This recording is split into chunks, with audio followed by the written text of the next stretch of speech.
This is the Wolves Television Network.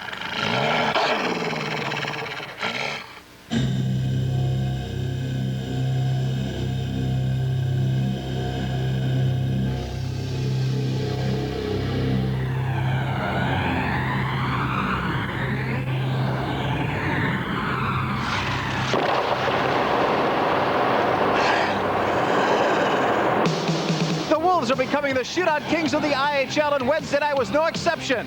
Brian Wiseman began a streak of 3 straight shootout goals against Fort Wayne. After Ed Courtney scored goal number 3, it was up to Wendell Young to thwart the Comet shooters. In stopping 3 of 4, Wendell and the Wolves put themselves over the 500 mark once more. Tonight, Wendell Young and company meet the Northern Division leading Detroit Vipers on the Wolves' home ice surface.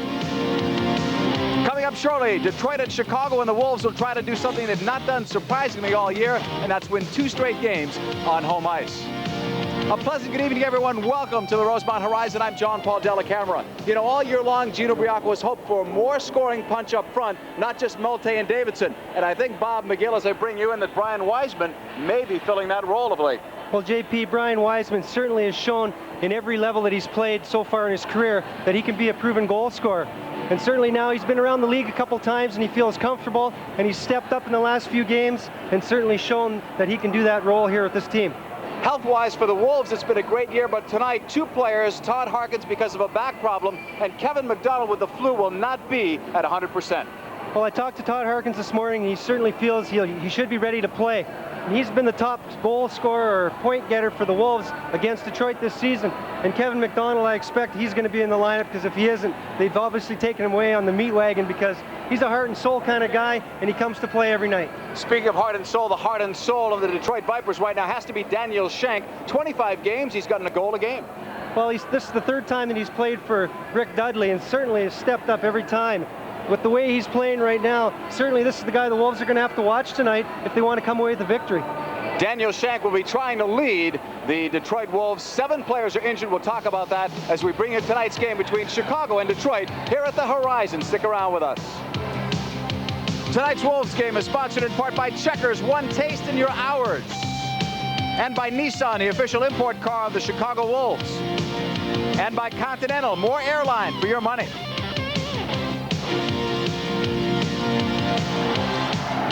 Lights are out here in Chicago. We're getting ready for showtime, the laser show, and then the national anthem. So let's go down to the ice surface and get the show underway.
to the west end of the ice surface and welcome your 94-95 Chicago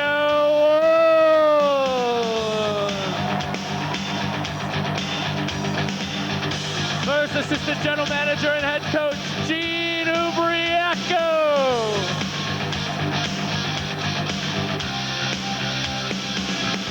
And please welcome number 94, the Wolves mascot, Skates!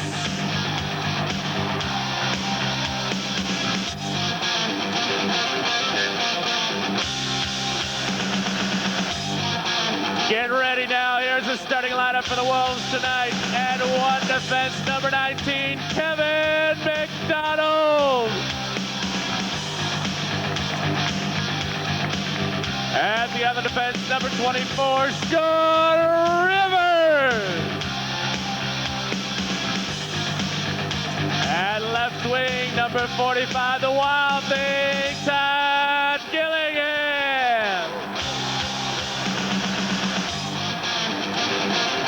And right wing, number 16, Tim Breslin. And center, number 27, Tim Berglund. And in goal tonight, number 1, Wendell Young.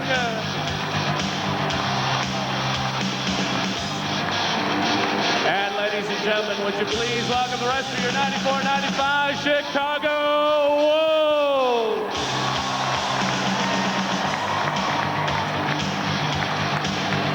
And that concludes our opening introductions. If ever there was a good time to play the Detroit Vipers, you would think that tonight is the night, as this team was hammered last night in Milwaukee by an 11-3 score, and they have 7 players on the injured list. But it's easier said than done, because earlier this week, Detroit won 2 games with the same lineup that they used last night, and you know that they will not go down without a fight. They're a good team. They're leading the Northern Division, and they have just now been introduced to the crowd here at the Rosemont Horizon. The Detroit Vipers and the Chicago Wolves, this has been one of the better rivalries. 2 brand new teams in the IHL, but it's always a good game when these 2 clubs meet. Detroit has the edge, though, in the season series at 4-2, and both teams have won in the other buildings. And right now, it can only mean one thing: national anthem time. It's going to be Wayne Messmer with help from Kathleen tonight.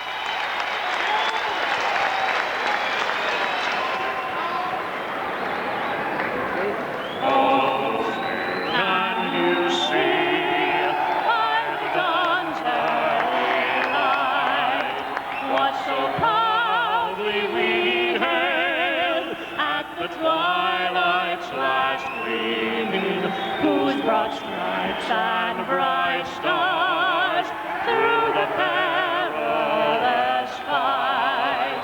O'er the ramparts we watched were so gallantly streaming, and the rockets' red glare, the bombs bursting in air, gave proof through the that our flag was still there. Oh, say does that star-spangled banner yet wave o'er the land of the free and the home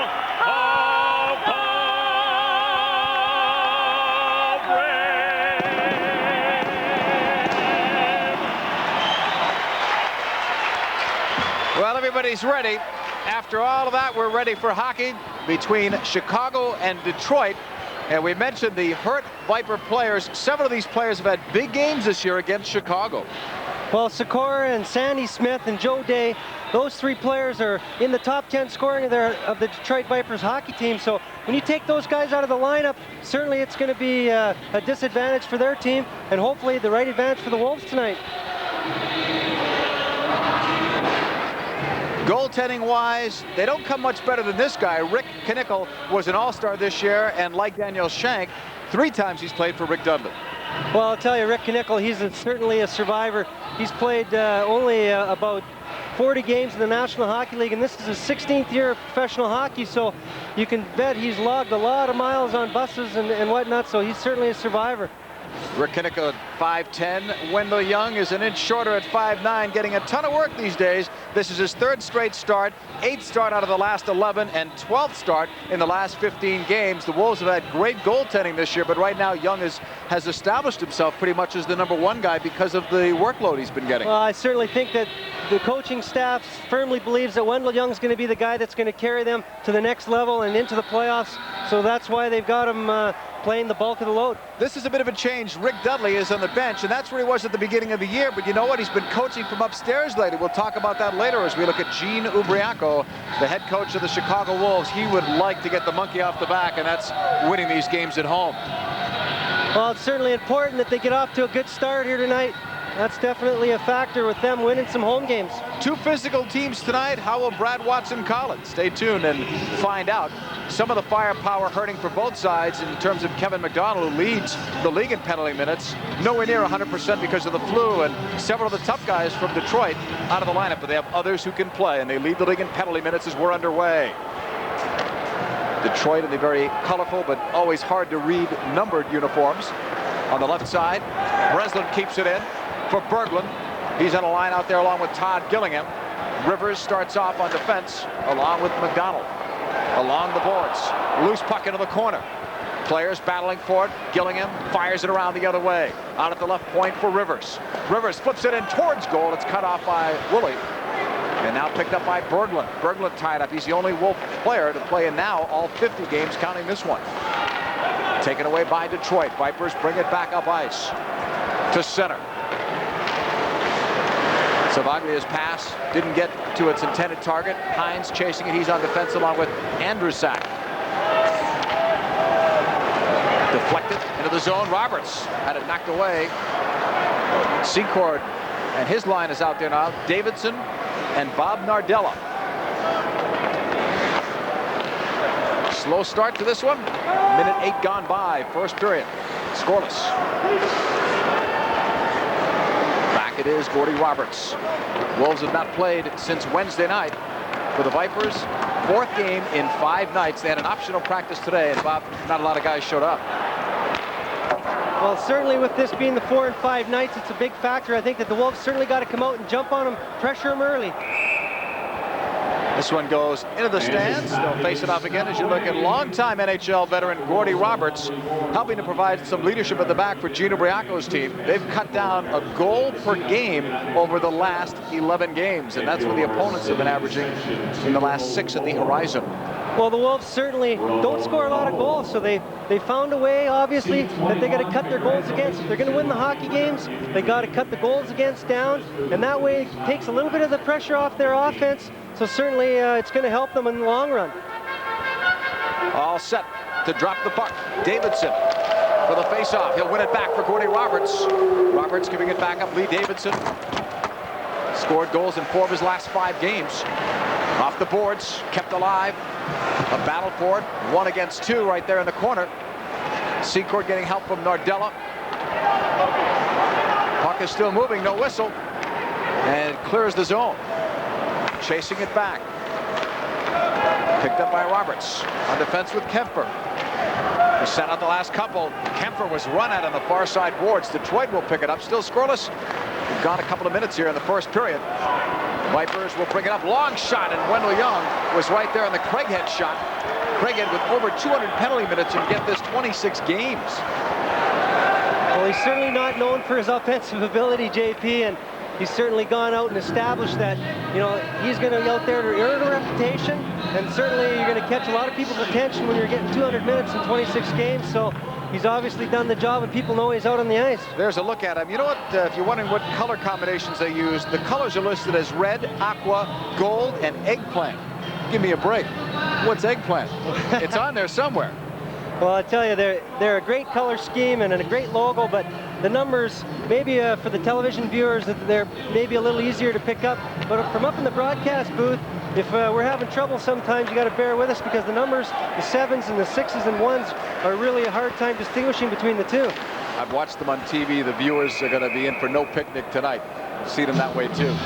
We were talking before, as you look at Greg Andrusak, about Rick Dudley, the coach of the Detroit Vipers. He is now behind the bench, but he's been going upstairs and using a walkie-talkie to communicate with Mark Hardy. But instead, Hardy had to play tonight because of an injury to Jeff Buchanan. You know what? With Dudley upstairs, they were 8-1-1, so you don't want to tamper with success either. But right now, Dudley is back on the bench, where he's been successful in so many stops, so many years as a coach. Chicago with it. Multe, one of the hottest scorers in the league, not just on Chicago. Up on the right side. Detroit trying to dump it around the boards. It hops out in the slot. Cleared, not yet out of the zone. McDonald. Oh, I thought he kept it in, but the linesman Derek Martin was right there, and he thought otherwise. So the whistle will stop play, and you'll face it out just outside the line. We saw Kevin McDonald earlier today, and you could tell he was struggling, but you knew he was going to play. Well, actually, we thought maybe he might not have practiced this morning, but he's the kind of guy that wants to play so badly, and he comes out every night and works hard. So he was right out there in practice, not feeling well, but he stayed out the whole time, and he's right out there again tonight, showing the way that he wants to be there and shows that grit. Off a deflection, it's back on the goaltender. Left behind the net, fired around the boards by Mark Hardy. Kept into the point, deflection off the glove hand of Knickel. Hines picks it up. Vipers trying to bring it out of the zone. They have several players here that probably no one has heard of on this team because they picked them up from other leagues like the Colonial Hockey League. On the far side, the check was made there by Chicago. Gillingham coming back, sends it back the other way to Rivers. Up on the left side. That's busted up by the Vipers. Conroy gets it. He's a team captain since the trade of Ron Wilson. And an offside is called on Detroit.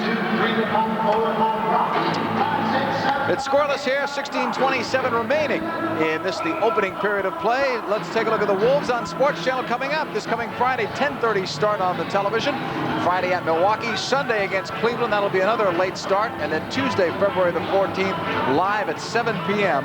against the very solid hockey club, the Denver Grizzlies.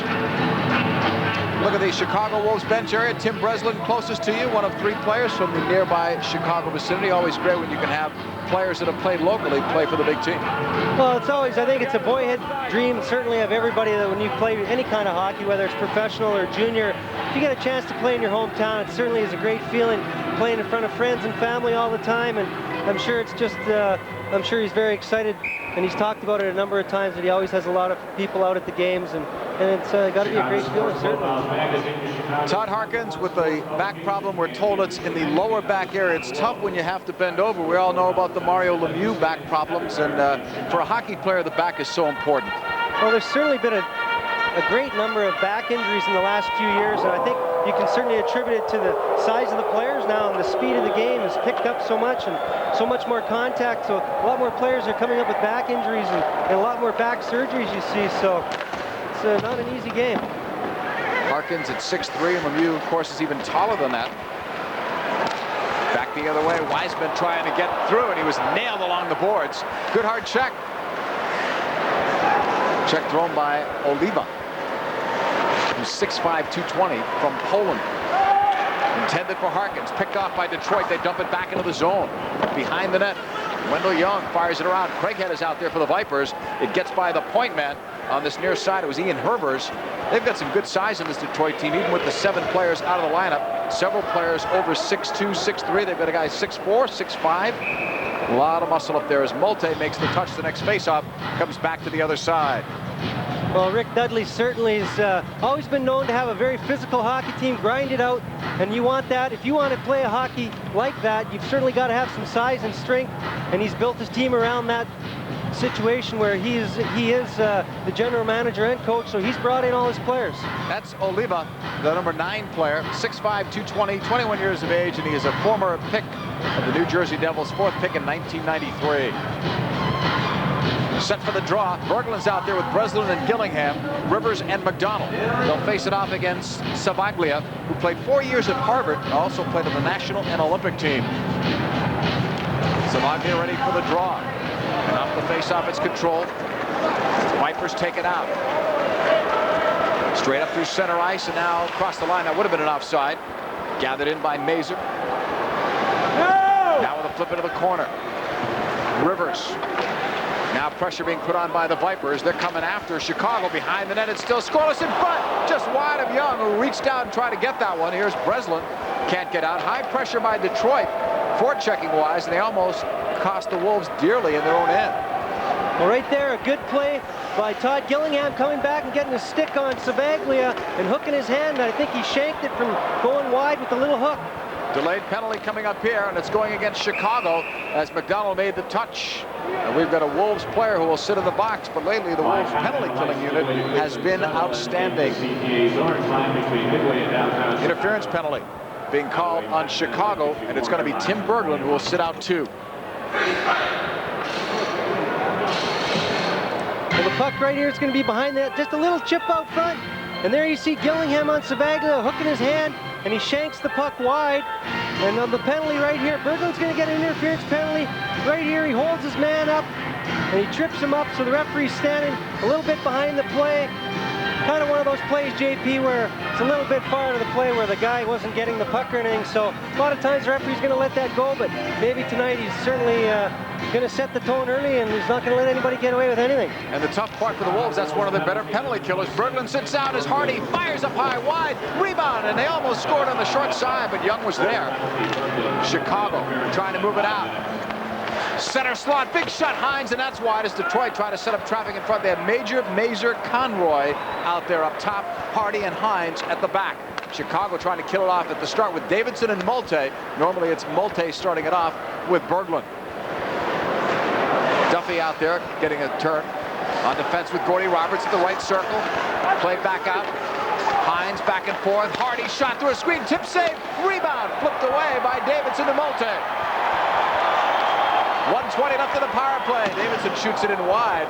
Wolves have scored a shorthanded goal now in 2 straight games. They have 4 on the year, but only 1 on home ice. That was Davidson's on Wednesday against his ex-teammates, by the way.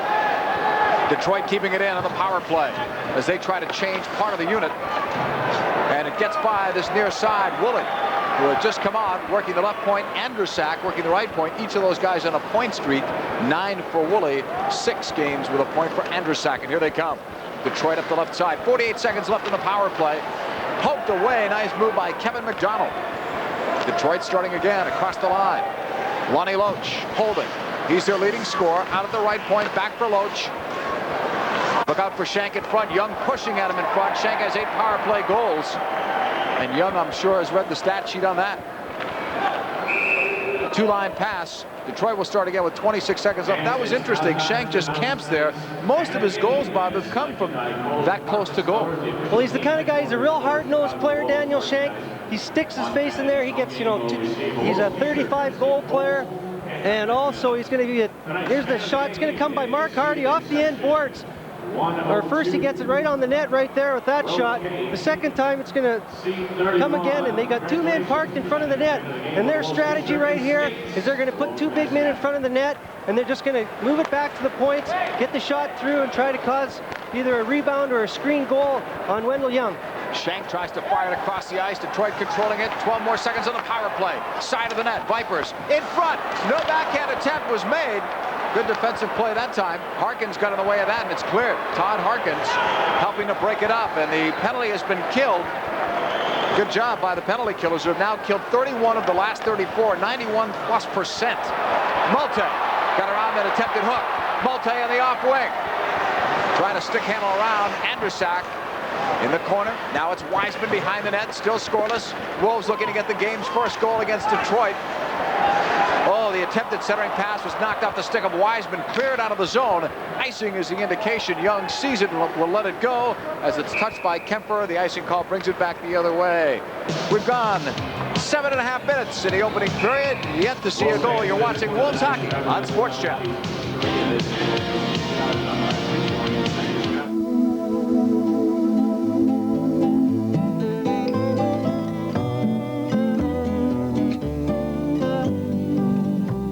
Introducing Continental Airlines Bake Sale. With great low fares to sunny destinations throughout the Caribbean, Mexico, and Florida. And with grand destinations, you can get a complete vacation package for one low price. So thawing out has never been easier. Checkers, the hamburger place that brought you the big quarter-pound award-winning all-beef Champ Burger, now brings you the most exciting new sandwich in town. Introducing Checkers' new Hickory Smoked Chicken Club. A grilled chicken breast, sizzling strips of bacon, topped with our one-of-a-kind hickory smoke recipe that'll bring you back for more. But hurry, it's only here for a limited time. Checkers' new Hickory Smoked Chicken Club. Part of the crowd watching this one tonight. Chicago Wolves are third in the IHL in attendance. Houston is second, and guess what? Detroit is number one. They've already broken a record for most fans to watch them play at home, and they've only played 29 out of 41 home games, so they've already broken the record, and they still have plenty more games to go. Congratulations to the Vipers. Well, it certainly shows that the great sports towns that Detroit and Chicago both are right up there, 1-2 in the league in attendance. Just fabulous to see. Malgunas over the line. His brother plays for the Philadelphia Flyers. In the corner, Malgunas. Near side boards, a battle for it there. Out of the right circle, and Cragen was blocked by Gordy Roberts. Dug out by Multe. Scoring goals in 10 out of his last 14 games. Multe behind the net, flips it out in front, at the circle, big shot, tip, save, rebound, stopped by Rick Knickel, and a whistle. Knickel's upset because Courtney took a swipe at it. He thinks after play was stopped. Well, right there, the whistle didn't go. So I'll tell you, Ed Courtney's right in there trying to poke away and get a goal right there on the goal step. Ian Herbers feeling he's taking a little bit of advantage of his goaltender in there, pushing back. I don't think the referee's going to call any penalties here. Great play right here. Maltese takes it around, and he's going to dump it right out front. It's going to get by everybody and come right out to the point for Mick Kemper. He gets the shot right on the net, and there's Courtney on the doorstep. No whistle yet. Pokes away at it. And there it is, free again. Here's Kemper with the shot. Right there, he gets it right on net like you want. And there's Courtney all alone on the doorstep, gives a little poke, and here comes Herbers to clear him out. Rick Knickel was a little bit upset there. He thought the referee was in a bad position and certainly felt that the whistle should have been blown swifter. Well, they'll discuss it. Rick Knickel, sixth in the IHL and goals against average at 2.88. Great record this year. He's got a couple of shutouts, a great competitor. I was with a minor league team in Erie, Pennsylvania when he broke in, and that's going back to like 1980. Well, I tell you, we talked about before how he's the survivor. Such a likable guy, too. We saw him today in the restaurant in the hotel, and always has time to talk to you, asks how it's going, and you know, it's great to see a guy like him who certainly enjoys the game immensely because he certainly can't be in it for the money with all the years playing in the minors. Davidson sends it around the boards. Clear it out of the zone. Back in neutral ice. Chicago will take it.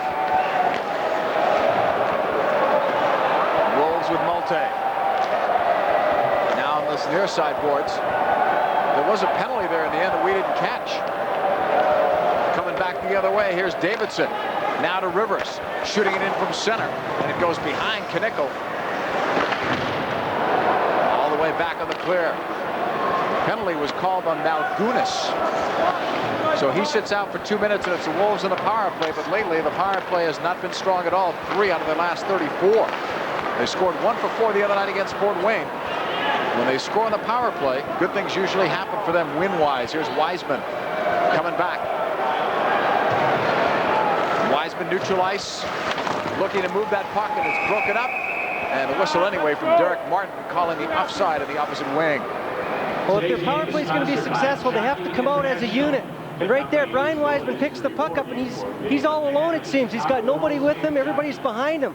So they got to get control of the puck, make a good dump, get control again, and then move it around from there.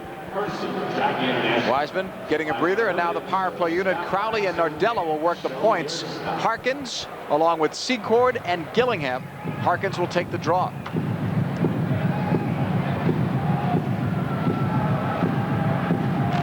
Off the face-off, Detroit getting it and clearing it all the way down ice. Wendell Young leaves it off there. Nardella, first man on it. This will be his 9th game now as a forward. He started the year as a defenseman for Chicago. Nice flip on the backhand pass to Al Secord. Secord sends it around the boards. Woolley trying to clear it out of the zone, and he got it by Ted Crowley, who's got good numbers this year against Detroit. 3 goals, a pair of assists. In fact, the first goal in Wolves history scored by Crowley against Detroit on the road.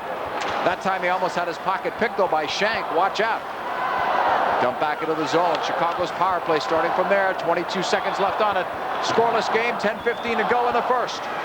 Gillingham leaves it up for Secord. got the juggling puck settled. Secord off the boards to the right point. Crowley left side. Nardella. Harkins in the circle, a blast, tipped wide. Gillingham got the stick up there in time. Knickel sticking it to Gillingham in front. Crowley shot tipped over Knickel and out of play, but Gillingham trying to set up a screen in front against Rick Knickel as the power play ended on Malgunas. Well, certainly right there, Todd Gillingham, he's the kind of guy, not a flashy player. He's got to get in front, create some havoc in front of the goaltender. There he is right there. He's standing in front of the goaltender so he can't see. Harkins going to take the shot, and Gillingham actually tips the puck wide right there. It's important. You want to get some bodies in front of the goaltender so he can't see the puck on the power play. And there's Gillingham tipping the puck, making it go wide. There's Gillingham right there, battling in front of the net. The shot gets tipped over the glass, but that's what you want. You got two big bodies in front of the goaltender, and anytime that happens, all the defenseman has to do is get the puck on the net. A lot of times the puck, sometimes you say like it had eyes because the guy just takes the little wrister from the point, not much on it, but it sneaks through because the goaltender's screen and it ends up in the net. Face-offs, Detroit has been better than Chicago by a wide margin so far. First period halfway over. Right side, big shot. What a glove from Wendell Young. Big time save. That shot was flying. Well, I tell you, Wendell Young certainly looks sharp so far, JP. You're going to get a pass come to the sideboards to Steve Strunk. He's going to come down. He's going to let the slapper rip from the top of the circle. And Wendell Young with the big right-hand glove or left-hand glove makes it looks pretty easy right there. And goaltenders, they like those kind of saves right there because it makes them look fabulous. And I'll tell you, that's their number one priority right there, is to have that quick glove hand. Should never let one get by him from out there. He's got that winning record against the Vipers and a winning road record this year, trying to do the same at home. Big shot, long one wide of Wendell Young, picked up behind the net, sent along the boards. The Wolves having a hard time clearing out of the zone. All the way across ice it goes. You've got Kemper and Roberts on defense. Multe out there with Davidson and Secord for now. Multe brings it up over the line. Trying to flip it in, and it's broken up by Detroit. Multe coming back, did a nice job to cover up for the defense because Gordy Roberts was caught up ice. Got to do that for one another. Davidson in his own zone. Lee Davidson giving it up now to Secord. Secord almost a point-per-game clip since coming back from an injury, and that one stung one of the Viper players. They can't afford any more injuries. Dug out, and a quick shot stopped by Rick Knickel. In front, save again off of Gillingham, who just came on. This one is going to be called for an icing as soon as it's touched by Rivers, as the Wolves had just completed their change. We're going to pause for a local break and come right back to the horizon. No score, 8:47 to go in the first. This is Wolves hockey.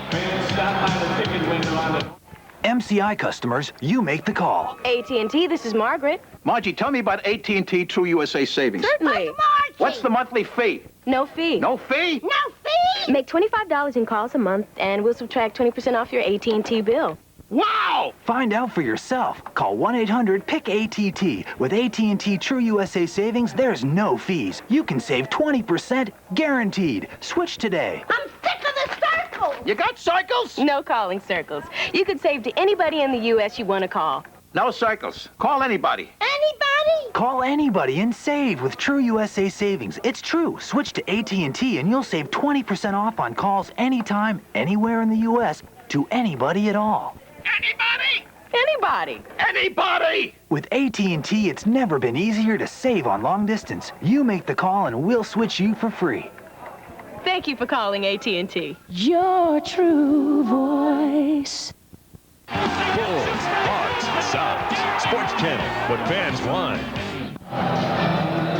Well, we get a great opportunity right here where the Wolves are going to get the opportunity to open the scoring. First, Al Secord comes out from behind the net with a big shot on goal. Knickel kicks it out. And then Todd Gillingham right there strips the puck from Steve Strunk. And he gets a nice little wrist shot right there. And Knickel with the big glove save, and it goes to safety. Again, Gillingham makes a nice little move right there. Picks the pocket of Strunk, turns and fires, and Knickel gets his left arm up there with a big save to keep the game scoreless. Back in the live action. Conroy down the far side leaves it up. Long turnaround shot, and Young sticked it away. Along the boards, Mark Major was battling for it. Kept in by Detroit's Hardy. Intercepted. Wiseman. Gino Brianco was already shaking up the lines in this first period. Wiseman to Courtney on the left side. Wiseman partially banned on it. He was setting up to pull that trigger for the deep slot. Around the boards, pinching, gambling inside was Kuemper, but it gets out of the zone. Well, this morning they were practicing the 3-on-2 rush, and right there they worked it almost to perfection, except that Wiseman fanned on his shot, so if they keep getting opportunities, certainly one's going to have to happen to go in for them. 4 games in 5 nights that we told you Detroit was going through, as this one has touched forward icing. So you may see Chicago try to get a lot of fresh bodies in there and keep the game at a high tempo. A reminder that tickets are available for the upcoming home games at the Rosemont Horizon. Tomorrow they're playing against Kansas City at 6 p.m. Thursday the Vipers are back for a 7:30 face-off. And then Sunday, February 12th against Cleveland at 3 p.m. You can call Ticketmaster, dial up the number on your screen, or stop by the Horizon box office. You know, with McDonald being nowhere near 100%, you'll see 6 defensemen tonight especially, but it's not a bad idea to change things up because you'd figure Detroit should be tired. Well, I think Junior Bracco certainly wants to go with quick, hard shifts, get everybody involved, because the faster you go at them, the more opportunity you're going to have to win. Wendell Young just saved the day. Here's Gillingham with a pass up now to Berglund. 7.5 to go. First period, it's scoreless. I think Young, though, has been the difference on that side. Knickle has looked good as well for Detroit. 4 players battling for it. It's loose to Berglund. A wrister, save, Knickle, rebound. Falling down in front was Breslin. Couldn't get the shot away. Berglund turns and it's broken up. Berglund has scored 9 goals this year, but 4 of them have come against Detroit. He almost got his 5th right there. Timmy Berglund across the line. Dumping it in, Knickle. Oh, he had a hard time with that. That must have hit the end of the blade. And it hit it kind of funny because it's not supposed to come back. He doesn't have a big curve. Well, that's a crazy little hop right there. And there's where the goaltender's being a little nonchalant with the puck just coming in. Berglund's just going to chip it by him. Knickle's going to stick his stick out, and it bounces backwards with the back foot right off the outside of the goal post, and he's got to cover it up for the whistle. Here on the last sequence, Wendell Young going to come up with a big save right here, hits Breslin's skate, and bounces right to the Viper player, and he gets a great opportunity, but Wendell keeps it out, keeps the score at 0. Along the near boards, dug out by Detroit. They can't move it out of the zone. That was strong. Behind the net, Vipers take it. Good forechecking that time. Chicago almost caught Detroit in there. That was Nardella. Here's Crowley. Took a hit along the boards, given away. Centering pass in front, cut off by Davidson. And now Davidson's hit. Detroit turning up the tempo physically. Some good checks there. It's almost like somebody hit a switch. Davidson in the corner. It's centered out in front. At the circle, Secord turns and gets it out. Secord just relieving the pressure, but he put it where he couldn't get hurt. Somebody had intercepted that, would have been out of the zone anyway. And it allowed Chicago to make a change. At least a partial one. Davidson's still on there. Malte. Now Davidson goes off. Malte across the line. He's got Roberts with him. Malte with a flip in. Sticked away by Knickle. It's still scoreless. Courtney into the corner for it. It comes out to Malte. Behind the net, Harkins. Harkins holding. Malte tied up. Dug out. Oh, Courtney swept it wide in front. At the circle. Vipers can't clear out. Harkins. Into the corner. Malte will get first crack at it. Side of the net. Courtney. Malte's rocked along the boards. Courtney tried to flip it back. Detroit is hitting. As the puck is cleared down ice, this will go for an icing, but that might be a wake-up call for Chicago. Detroit may have 7 players injured and some of them physical, but there's plenty of more physical players out there tonight. Well, I'll tell you though, those physical players maybe aren't quite as good as skaters. And right here with the 4 games in 5 nights, that's the kind of shifts that Gene Bracco certainly wants out of his team. Because the more you hem the other team in their own end, they got to work that much harder. And I tell you, it wears them down. And certainly as the game goes on, it's only going to be more of an advantage to the Wolves. Detroit are leading the IHL in overall penalty minutes. They're also leading in majors, but it's Kevin McDonald that's on top and Craighead in second place. But again, Craighead's only played in 26 games. Poke checked out of the zone by Detroit. Here they come. It's a 4-on-2 if they hurry. Right side, Shank lifted. Save Wendell Young. It's loose in the slot. Still loose. Chicago can't move it out, but Young was immense in goal. Detroit in front, wide. A along the near boards. Wendell Young very sharp in the first period tonight. Otherwise, I think Chicago's in at least a 2-0 hole. Well, Wendell Young right there. 2 fabulous saves. The defense got to be a little more physical in front of their own net. In front. Rick Knickel saw what was going on at the other end, says I can do that on this side, and with 4:39 to play, the puck is frozen in this first period. Good goaltending on both sides as we pause here for this timeout. It's scoreless here at the Rosemont Horizon between Chicago and Detroit. This is Wolves Hockey on Sports Channel.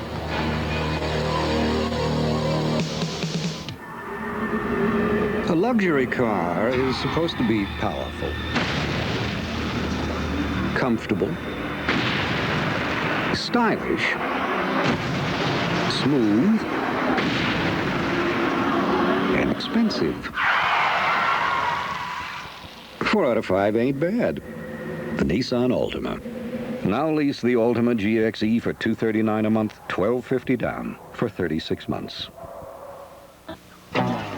Chicago. While it's been called the second city, Chicagoans know it's second to none. It's a place where quality is more important than quantity, and bigger isn't always better. At Canfield's, we've known this since 1924. So when you're thirsty for refreshment, head for the taste that captures the flavor of our great city. Canfield's, the flavor of Chicago. Well, we got some great goaltending going on at both ends of the rink. And right here, Daniel Shanks got the puck, and he makes the little chip pass in front to Lonnie Loach, and Wendell Young stacks the pads. Then there's a big scramble in front, and they get a couple more opportunities at it. And right there, they got to be more physical in front of their own net to clear the puck out of their zone. But Wendell Young with a big save. Back on live action, Detroit with it. 4:35 to play in this first period. Scoreless taken away by Harkins, and then Harkins goes down. Loose puck gathered in, and Detroit flips it out of the zone. Crowley fires it in around the boards. Kept in by Davidson. Behind the net, Harkins. Knickel leaves it for the defense to clear it out. And they do, but not the way Knickel wanted it. All the way down ice. The touch is made, and the icing call as Duffy makes the play at the other end. Jack Duffy played collegiately at Yale. He'll be one of 6 defensemen to get some ice time tonight. Craighead played last year in Richmond in the East Coast Hockey League, and this year is stuck with his team. He missed 8 weeks, though, because of injuries. That's why he's only played in 26 games. Well, he dislocated one of his knuckles on his ring finger, I think it is, and certainly over the years, being in a couple of fights myself, I've been known to have a couple of injuries on my hands, and certainly not good feeling. And I tell you, he's a tough kid, and he's certainly out there trying to make a name for himself and stick in this league. Harkins off the draw. Crowley kept it in. Harkins battling along the near boards. Todd Harkins trying to move it. Getting some help now in the corner. 4 players are there. Harkins bouncing off one check. Brought down the loose puck. Harkins stays with it. Back in the neutral zone. Picked up the other way by Detroit. Here they come. Conroy. Oh, that was dangerous if he lost that puck to Molte. Now it's knocked away. Wiseman got a piece to Molte. Big shot from the circle. And it was blocked by Detroit. Knocked away by Wiseman to Molte. Molte holding it. Behind the net. Centering pass attempted. It was attempted for Nardella, but now taken away. Conroy coming back. Backhands it into the zone. Wide of Wendell Young. Now it's Duffy. Along the boards, intended for Nardella. Detroit has done a better job at forechecking for the last maybe 7-8 minutes or so. Duffy will clear it. 3 minutes to go in the first period. Solid goaltending on both sides, much like we saw on Saturday night when Byron Defoe had the duel with Wendell Young.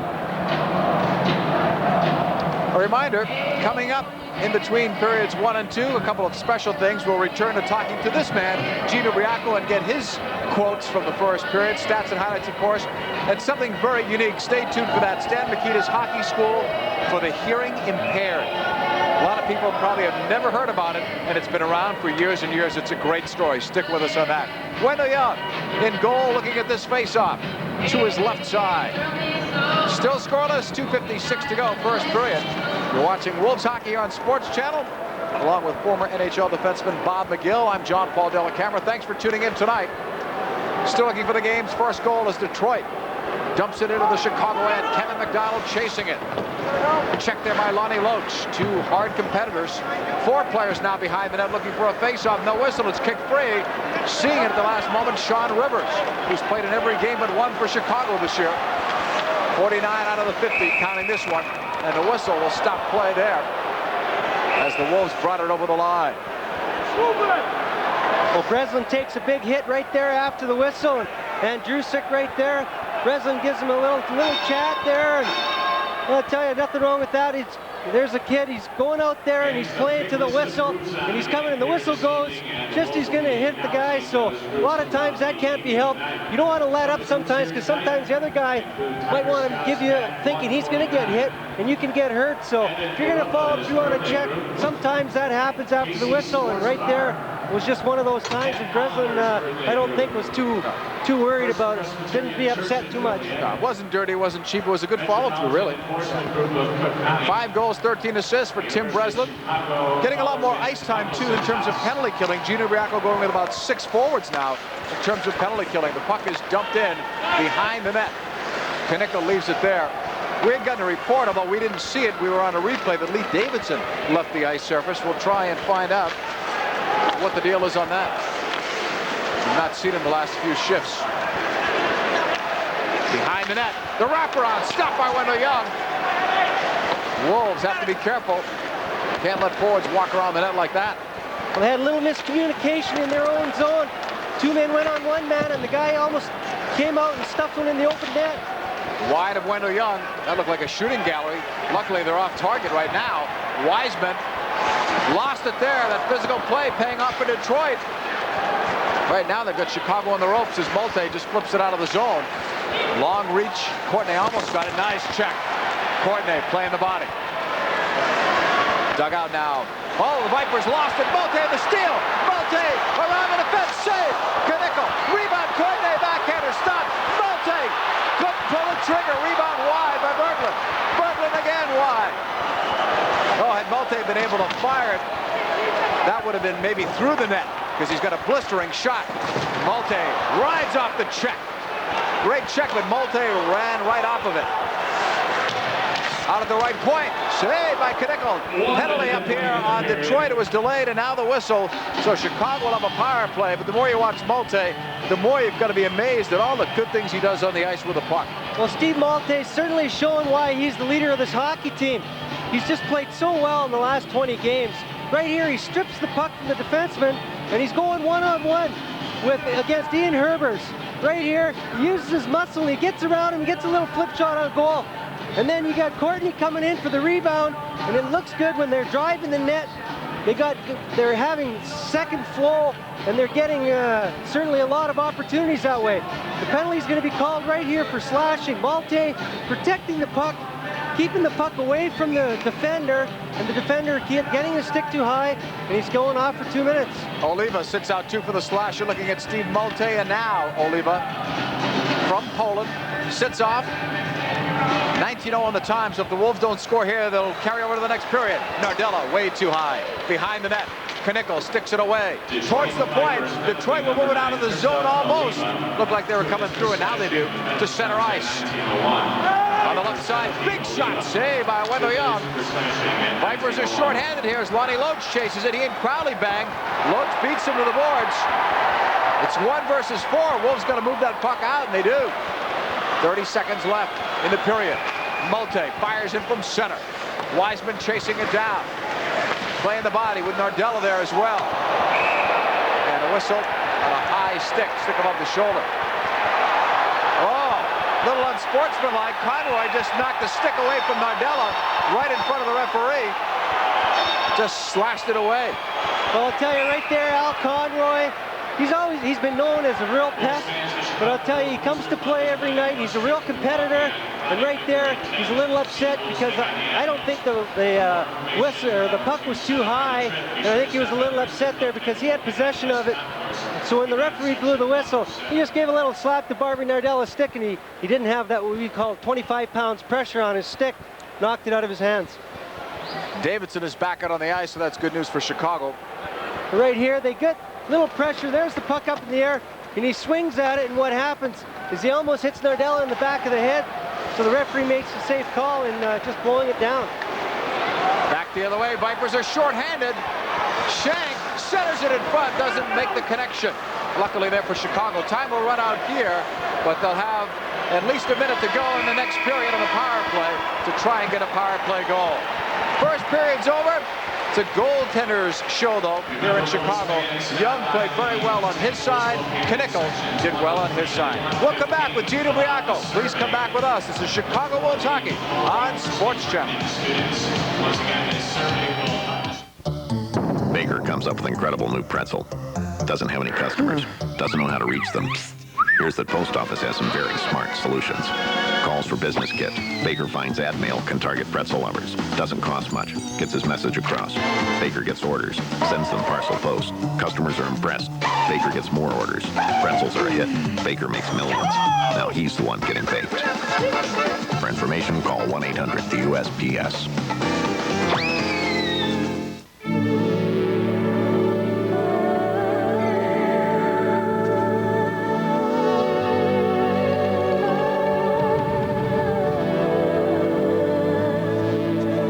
You wish we could just do this to air pollution? In a way we can. If homes and industries, power plants and vehicles would just switch to natural gas. Clean, economical, natural gas. Think what we'll save. Grandma, do you remember your first date with Grandpa? Oh my, yes. I was late, and we missed the first half hour of the Philadelphia story. Nice one, Grandma. At Continental Cablevision, we're developing the technology that will enable you to find the movie you want. From new releases, ladies, join me in the den, to old classics. John, you remembered. Oh, you remembered that, too. Grandma. North Shore Soccer and More in Northfield is your team sport headquarters. At North Shore Soccer and More, you'll find the latest equipment and apparel for volleyball, field hockey, badminton, and soccer. Choose from an assortment of gifts and specialty items, sportswear, footwear, soccer balls, volleyballs, rackets, sticks, and other gear. We also offer personal training and team clinics. Visit us today at North Shore Soccer and More at 1745 Orchard Lane, just west of the Edens in downtown Northfield. Call 501-3630. South Sports Channel, what fans want. The first period has ended. It's Detroit and Chicago locked up in a scoreless duel. Both goaltenders have played well tonight. So far, Wendell Young and Rick Knickel. And we welcome you back to the Rosemont Horizon along with Bob McGill. I'm John Paul Della Camera. We're going to head downstairs because we have the Chicago Wolves coach Gino Briaco standing by. Coach, let's get your comments on the first period. Well, it wasn't a lot of action the first 10 minutes. I think it picked up the last 10. We killed the penalty pretty well. But, I guess, we're kind of, we got to be a little patient against this club. If we open it up too much, we've been in shootouts with these people in terms of going up and down like line rushes. But we kept the shots down pretty well, what we have to do. We had a couple of good chances. Hopefully we'll come from there. We got to be doing a little more banging at home, though. I think, speaking of banging, Gene, Detroit, even though they're banged up, have done a lot of banging tonight. It seemed to get them going, especially with the forechecking. Yes, I think, we just don't seem to take advantage of the big crowd, and we have a great crowd here tonight. But, at this point, we tried to be patient, not lose our cool out there, play smart. I think we've done that. If you look on the chart here, we only gave up just one good shot here in front, and that was in that little scrimmage that we had in front of our net. So we as long as we restrict their shots, we'll come on. We always do in this building, and generally in all the games. So hopefully that's what's going to happen tonight. Yeah, Gene, do you think that since this is their fourth game in 5 nights, what do you tell the players heading into tonight's game? Your strategy as far as, do you want to try and keep it in their zone more and maybe force them certainly to become more tired as the game goes on? Well, we think we can throw, different combinations at them now, and we're using Harkins at center and right wing, and hopefully we can keep our shift short and a lot of pressure on them, and try to keep the tempo up if we can. A lot of skating. We got to do some banging back in their end. That's the key. We have to do more forechecking and banging in their end. Go to the front of the net. and give Knickel some trouble in front of the net. You know, if he can see the puck, he stops it. But we can, you know, kind of close out his sight lines, we'll be in good shape.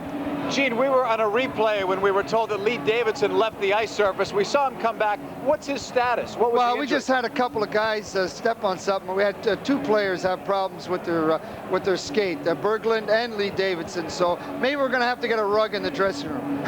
Thanks, Gene. And by the way, that was a nice touch with the diagram. We appreciate it. You're welcome. We'll see Gino Briaco again in between periods 2 and 3, and we have a lot more to come your way here in between periods 1 and 2. In fact, we start with a new promotion. The Express Mail overnight results. Last night in the IHL, Cleveland doubled up on Indianapolis. San Diego playing better of late in a shootout against Kalamazoo, winning it 5-4. Detroit would rather forget about last night's game. Milwaukee beat him 11-3. A hat trick for Gino Cavallini. 6 assists for Tony Herkus. Cincinnati 5 and Houston 2. Las Vegas losing to Denver. Denver continuing to play solid hockey for Butch Goring all season. Denver winning it 4-2. We'll update you with the standings. Detroit continues to lead. Kalamazoo had been the leader for a good part of the season, and it's a dogfight. Cleveland and Chicago are tied for 3rd. In the Midwest Division, Peoria has been playing well of late. A lot of their players being recalled and then sent back by Mike Keenan's St. Louis Blues, but Peoria still looks solid on top of the Midwest.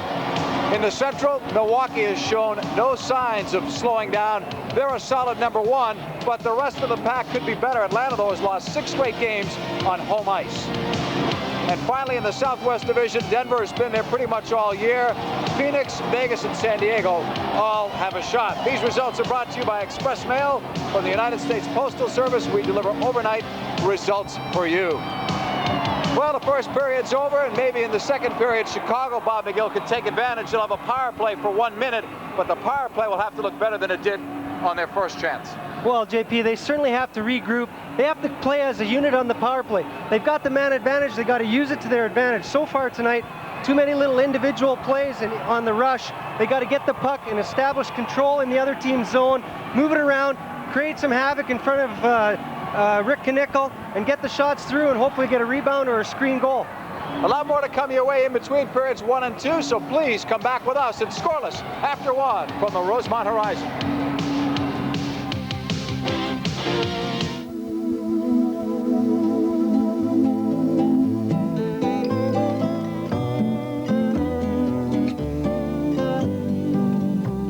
Introducing Continental Airlines Bake Sale. With great low fares to sunny destinations throughout the Caribbean, Mexico, and Florida. And with Grand Destinations, you can get a complete vacation package for one low price. So thawing out has never been easier. Buy a burger at some places, and who knows, it may have been reheated in a microwave or spent time drying out under a heat lamp, which in fact makes it very good. For hockey, why not get a great-tasting 99-cent quarter-pound Champ Burger from Checkers? It's bigger than a Big Mac, thicker than a Whopper, and it's always made to order when you order the Champ Burger. 99 cents every day and never microwave. Checkers, one taste and you're ours.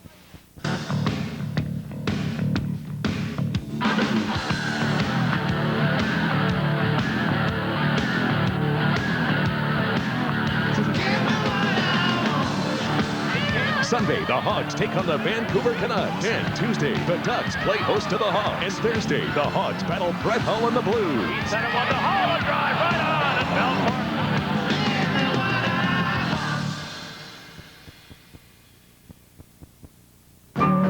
We know you've probably got a couple thoughts about baseball. Now, we've heard from the players, and we've heard from the owners. But it's high time we heard from you. So write us if you miss baseball. Or write us if you don't. Write about your favorite baseball memories. Or your worst nightmares. Heck, write us anything. Just write. Dear Sox, care of Comiskey Park. Bulls, Hawks, Sox, Sports Channel, but fans want. No score after one period of play between Detroit and Chicago. If you're wondering what Stan Mikita, Gino Briaco, and the American Hearing Impaired Hockey Association all have in common, if you're wondering, then watch this next feature from Dan McNeil.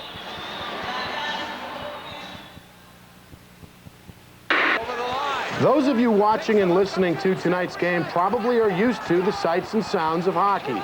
And for young fans who play the sport for fun, hockey is a unique activity requiring communication and teamwork. But what if hockey as we know were entirely different? What if there was no sound? Well, sure, you could still watch it on television, and you may even prefer it, with all deference to the guys in the booth. But to those who actually play the game, well, that's something entirely different. More than 20 years ago, a local hockey player, a future Hall of Famer by the name of Makita, helped start a hockey school for the hearing impaired. And one of the first Blackhawks to help out was Chicago Wolves head coach Gene Ubriaco. Well, when Stan Makita and I were players for the Chicago Blackhawks, we had a friend of our mutual friend, Irv Tianabek, and his son was a deaf hockey player, and he kept getting cut from the team, and not because of his ability. I think people just didn't want to take the time with him. So Stan and I asked me to get together with him and start a hockey school along with Irv Tianabek, and that was 22 years ago. Irv Tianabek, his father, got interested in what Lex was doing in the hockey world, and he saw what hockey in particular was doing for him in school and how much more confidence he was getting, and that's the reason that I got into it, so we could help some other kids. It was what that program did for Lex 20 years ago. It gave him a chance to try when the world was telling him to quit.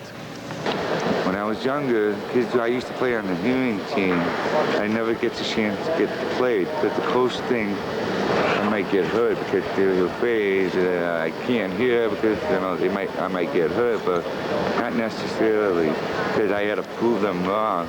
But that was one of the reasons that my dad decided to start it up with this hockey school.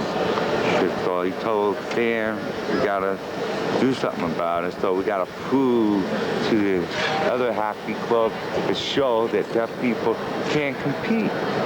It's not wrong, because they can skate the same as the hearing person.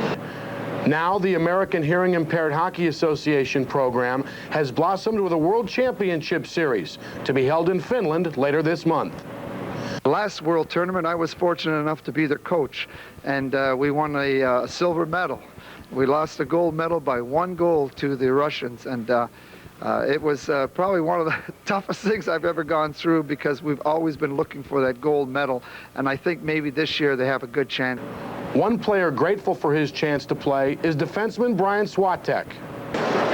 Oh, yes. I'm excited. 4 years ago, I tried out, but I wasn't successful. But I tried, I kept the experience, I kept working. This time, I was successful in making the team. And the man who was the inspiration for the school has dreams which get closer to becoming a reality each year. There's a couple of kids that been playing college teams now. Maybe they may have, maybe 1 or 2 players may have a shot in the pro someday. That's what that would be a big achievement for our program. The attention that both Gene Ubriaco and Stan Makita bring to the program has been satisfying to both. 2 popular men giving selflessly of their time and energy. But this school is probably the best thing that I've ever been involved with, because we are the ultimate hockey program, because we take little guys from 5 years old and they learn to skate, and then they become freshmen in our hockey team when they're about 7 or 8, and then junior varsity when they get a little older, then varsity, and then they hopefully will play for the U.S. team. To help dreams come true, to borrow a phrase from Disney, is what it's all about, and maybe a goal for Brian Swatek in Finland. Oh, yeah. When you think of it, the ability to compete often is taken for granted. Not for these kids, however. So a tip of the cap to Stan and Gene and so many others who give their time and their money and their energy. And by the way, in an upcoming Wolves telecast, we'll keep you posted on how these kids did at the World Games. Thanks, Dan. If you would like to help and make a contribution, just send it to AHIHA, 1143 West Lake Street, Chicago, Illinois, 60607. Or for more information, dial up the number on your screen, 312-226-5880. We're coming right back for more Chicago Wolves hockey at Scoreless after 1.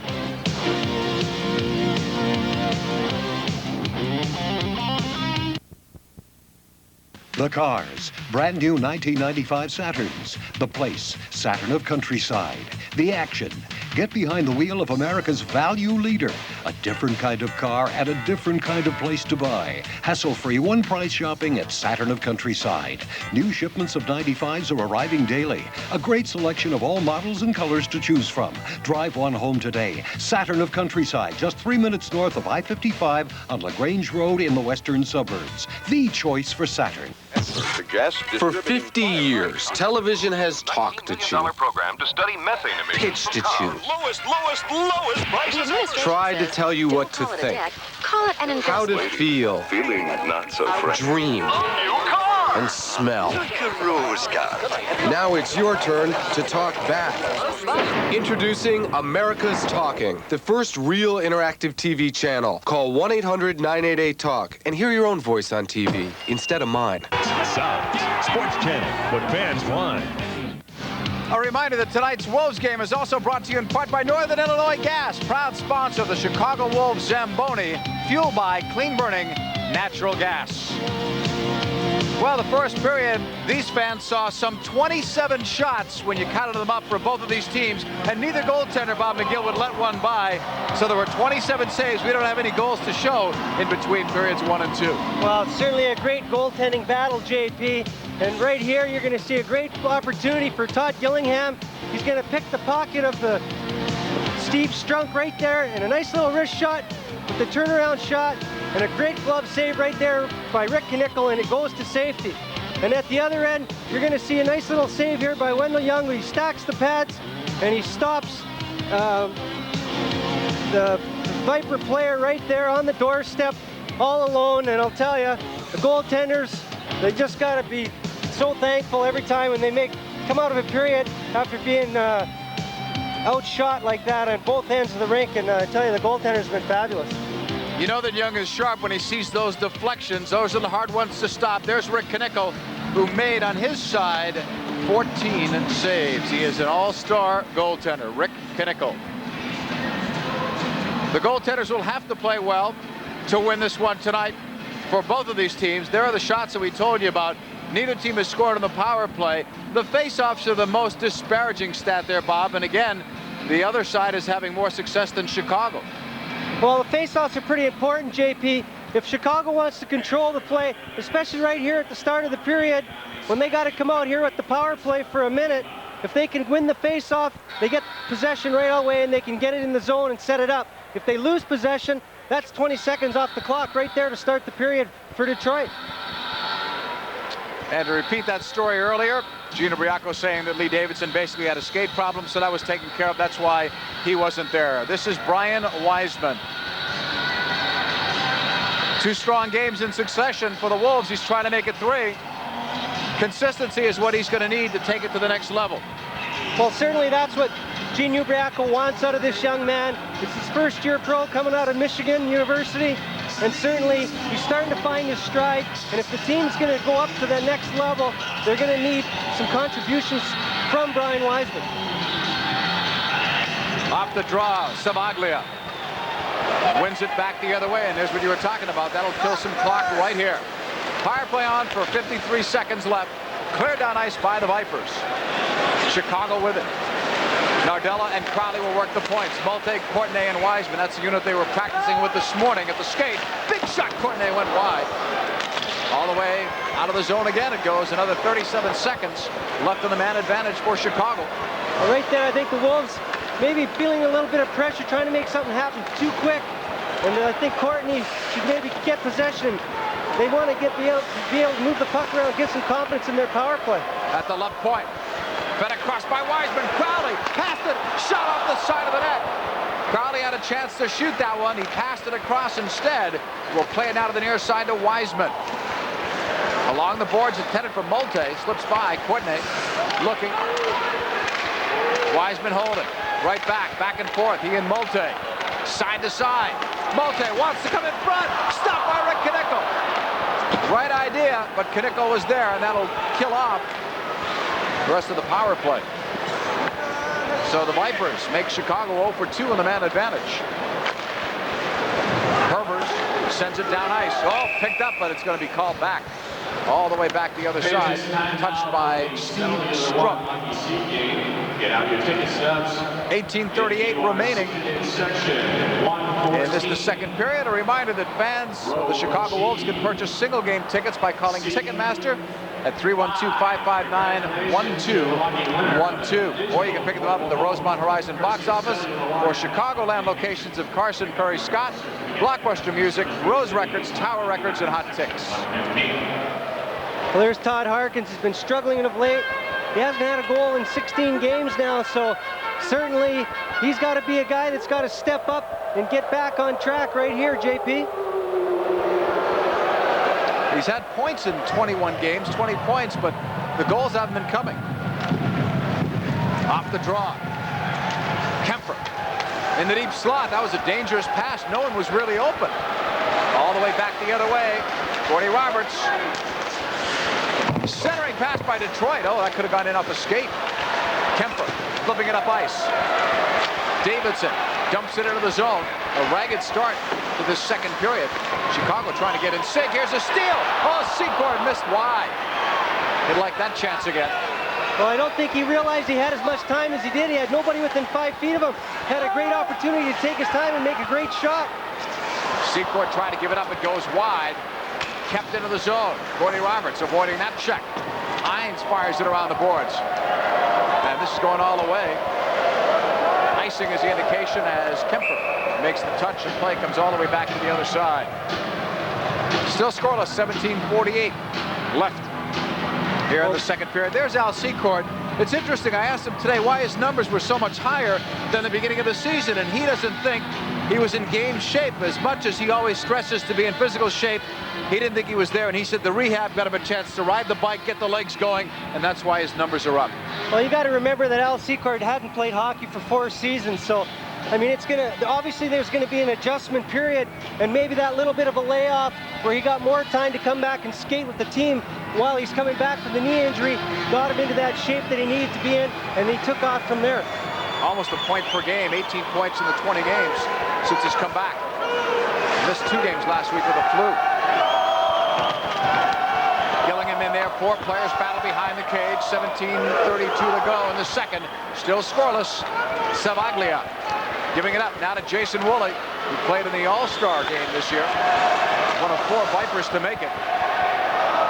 No one finds the puck. Now finally Berglund does. Here he goes in the off wing.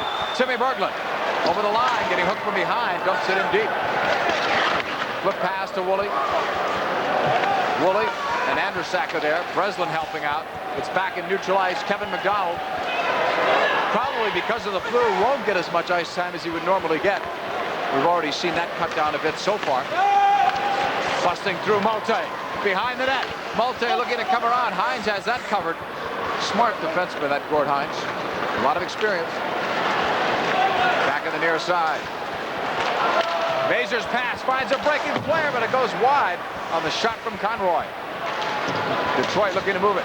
Now poked out into the neutral zone. Vipers dump it back in. I thought Major was still stuck in there, but there's no call.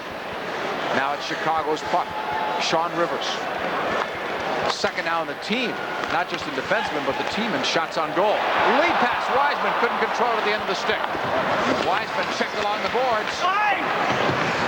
Malte going in to try to help out. Here's Detroit coming away. Could be a 3-on-2, but they don't see it. 2-on-2. Hines over the line. Now 3-on-3. Hines muscled off the puck. Chicago clears.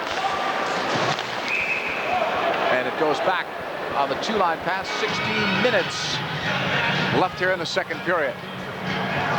Next Wolves telecast here on Sports Channel, scheduled for Friday night when the Wolves take on a great competitor, the Milwaukee Admirals, who trounced Detroit last night 11-3. Same-day coverage begins at 10:30 p.m. on your home for Wolves hockey all season long, Sports Channel, Chicago. Tomorrow night, this is going to be very interesting. The first 5,000 fans to come in and watch the Wolves play Kansas City get an audio cassette of Wayne Mesmer singing the national anthem. I have that, by the way, but I didn't know they were giving it away free. I bought it the first game of the year. He's got him doing both the American and Canadian on the one that I bought anyway. Well, Wayne Mesmer is certainly a fixture in Chicago, whether he's doing singing the national anthem at hockey games or calling the being the public address announcer at the Cubs games. Certainly a great figure in the sports town here in Chicago, and great to see that he's made such a super recovery from being shot in the neck this past spring. YMCA, I guess the most played song now at a sporting event. It's amazing the comeback that song's made. Village people are laughing all the way to the bank, assuming they get royalties. Lee Davidson and Peter Savaglia ready for the draw. 4 minutes gone in the second period. Still scoreless, the goaltenders holding up, although neither has been really tested that much so far in this period like they were in the first. Icing will bring it back the other way.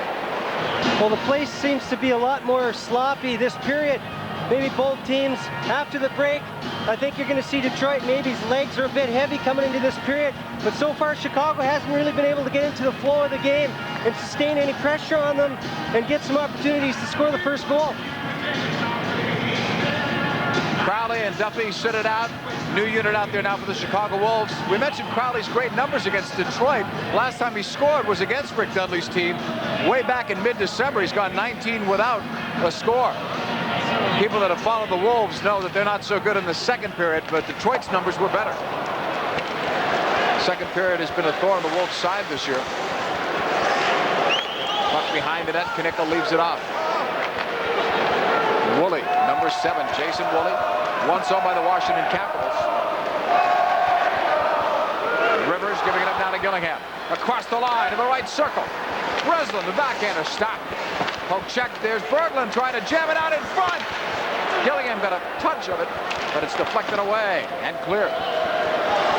All the way down ice, a sluggish second period. Kevin McDonald picking it up to Rivers. A giveaway. Loach lost it too. A lot of giveaways, especially in that first period. We counted 17. Pretty much even. 9 Chicago, 8 Detroit.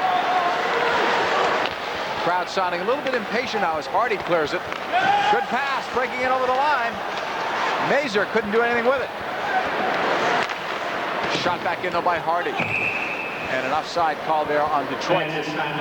Gino Riacco was talking about getting the hitting game going. It seems like when they've gotten the crowd this large, they haven't played their best hockey. I don't understand why that happens, but certainly maybe they feel the pressure from the crowd. I don't really know, but going back to the second period when we talked about it a little bit earlier, they've been outscored 64-41 in the second period. So that's something, certainly if they're going to win at some games at home, they've got to really pick up that stat. They got to reverse that and go the other way, build the leads going in through the second period and taking it into the third. 1-goal games for the Wolves. They lead the IHL. They're tied with Kalamazoo for the most shootout games. Dare I say that word again. 3 straight games, too, they've been involved in shootouts at home. All the way back it comes the other way. Detroit, high off the glass.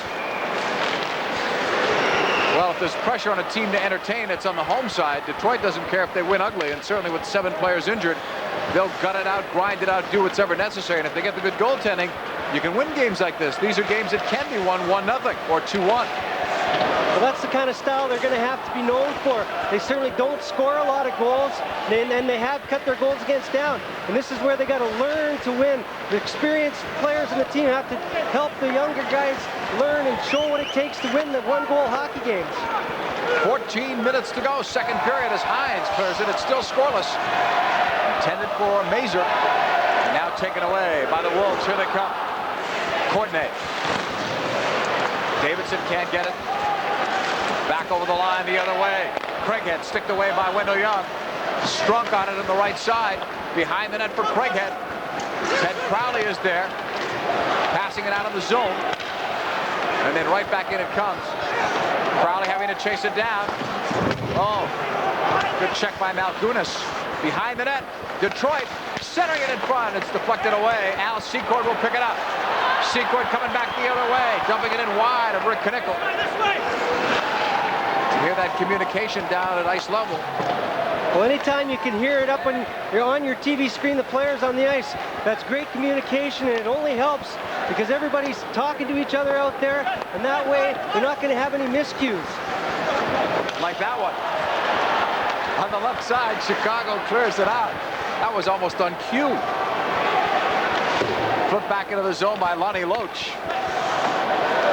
Off the boards, Davidson fell down, got back up. Great second effort by Lee Davidson. That's how goals are scored. A player slips, you lose the puck, but he came right back up. Duffy, oh, solid. Maybe more than solid. That was a high elbow. Coming back. Chicago over the line. Harkins, the shot. Knickel's got it somewhere. That's incredible. What a great save right there by Rick Knickel. Todd Harkins with a great second effort. Gets a beautiful shot on goal, but Knickel foils it right there. I had to wait to make sure that he had it. I didn't know if it was off one of the defensemen who blocked Harkins at first. We'll get a penalty anyway. The puck's going to flip up in the air right there, and Todd Harkins is going to pick it up, and the defenseman comes back and puts the big wrap on him, but Harkins sticks with it with a great second effort. Right there, Wooley's pulling him down, and a great save right there, a double stack pad by Rick Knickel, and he keeps the scoreless. When we come back, the Wolves on the power play. Can they get the game's first goal? Come back with us, find out.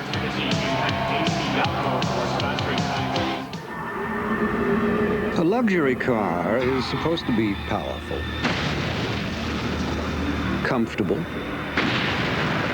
stylish, smooth, and expensive. 4 out of 5 ain't bad. The Nissan Altima. Now lease the Altima GXE for $239 a month, $1,250 down for 36 months. Chicago. While it's been called the second city, Chicagoans know it's second to none. It's a place where quality is more important than quantity, and bigger isn't always better. At Canfield's, we've known this since 1924. So when you're thirsty for refreshment, head for the taste that captures the flavor of our great city. Canfield's, the flavor of Chicago. There's Woolley. He sits out 2 for holding at 7:33. Power play is on.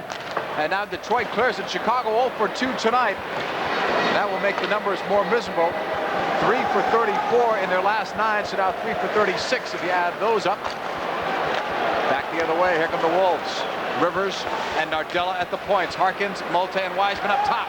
Deflected, it stays in. Rivers jumps on it from the circle. A pass in front goes wide. Wiseman will get it. Chicago seems to be hesitating tonight on the power play. That shot's there at the point, and they're not taking it. Here's Molte at the side. Wiseman. Rivers fakes. Nardella back to Sean Rivers. Wiseman, the crowd very impatient here. They want to see some shots. Oh, gets by. Well, when the power play's struggling, everybody's trying to make the nice play to get it, a nice fancy goal maybe, to get themselves going. But they have to realize that it's hard work and just get the shot on net. And that's the only way you're going to get the opportunity to score. If you don't shoot the puck and create opportunities, you'll never score that goal. Players know it. As soon as they miss that opportunity, their first thought is, I should have shot it. They know it. But it's the second thought. Here's Davidson over the line. That one just was onside. Great pass across, dangerous. Rivers deflected. Back the other way, here comes Detroit.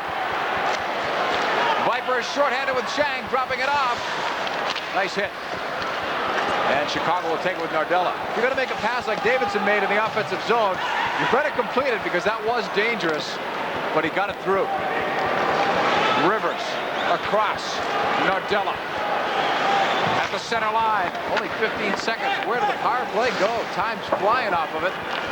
Detroit cleared by Conroy. You can hear the stick banging from Wendell Young, letting his players know that power play is gone. It's going, and now it's gone. 4 players jam along the boards, and the Wolves are now, Bobby, 0 for 3 in the power play. And this is the kind of game where goaltending wins it and maybe specialty teams. Certainly is, JP. And right there, you got to give the Vipers a lot of credit right there. They worked hard. They're not letting the Wolves set up and make the pass around. They're forcing all over the ice, and certainly they realize, and I'm sure that Rick Dudley before the game says, listen, the Wolves power play is struggling. Let's jump on them, jump on them, jump on them all over the ice. Let's not let them get it set up and move it around. They're not comfortable, they're not confident, so let's not let them get into a rhythm with their power play. 10:22 left in the second period. No scoring in this one between Chicago and Detroit. And even though they're both new teams in the IHL, it's been a great rivalry. Each team has won in the other team's building. close, competitive games, physical games, and great goaltending. Well, I certainly don't think that it has anything to do with whether the teams are first-year teams. It's the two cities that have the rivalry that goes back in every sport, and certainly has followed through with this sport also. You're right, it's not just hockey. You think about the other sports, football, baseball, it's there. Coming back the other way. And of course, basketball. Championship teams in both cities in the NBA. Behind the net, Roberts. Around the boards. Right side. This is Detroit keeping it in play in the attacking end. Roberts in there, mucking with it. Roberts really respects this team. He talked to me about Detroit earlier. They work as hard as anybody in the league. They'll muck, they'll grind, and it'll always be physical when you play them. Well, Rick Dudley certainly is always known as a hard-working coach and demands a lot from his players. A lot like a Mike Keenan type coach, certainly wants 100% out of everybody every night, and if he doesn't get it from you, you don't play. So certainly his teams are always the hard-working team. There's Rick Dudley, who played in both the NHL and the World Hockey Association, and has been a very successful coach now for several years at all different levels. He's won 5 regular season titles, 3 playoff titles. He's coached in the NHL, IHL, AHL, ACHL, you name it, he's coached it.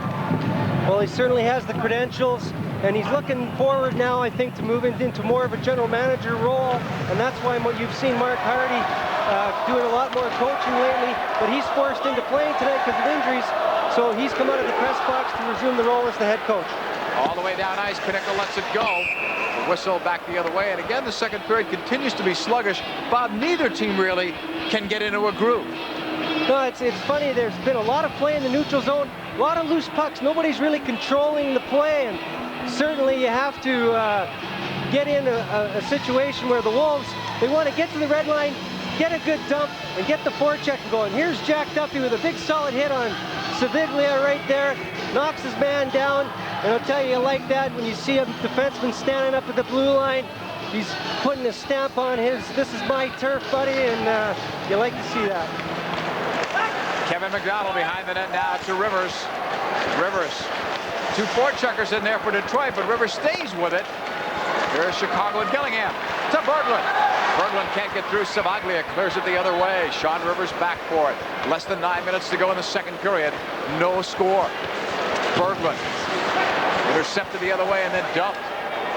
Wendell Young sticks it away now for Sean Rivers.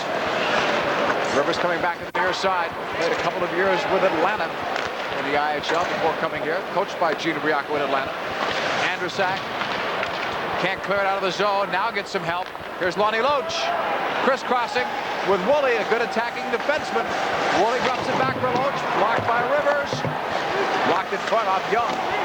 Craighead battles for it behind the net. Flipped around the boards. Breslin and Craighead go. Now all the way back to the near side. Gilligan took a check, couldn't clear the puck out. Kept alive there. Mazur played it across. Detroit looking in front. Young with a save. Rebound. Save again. Wendell Young makes 2. Well, right there, great concentration by Wendell Young.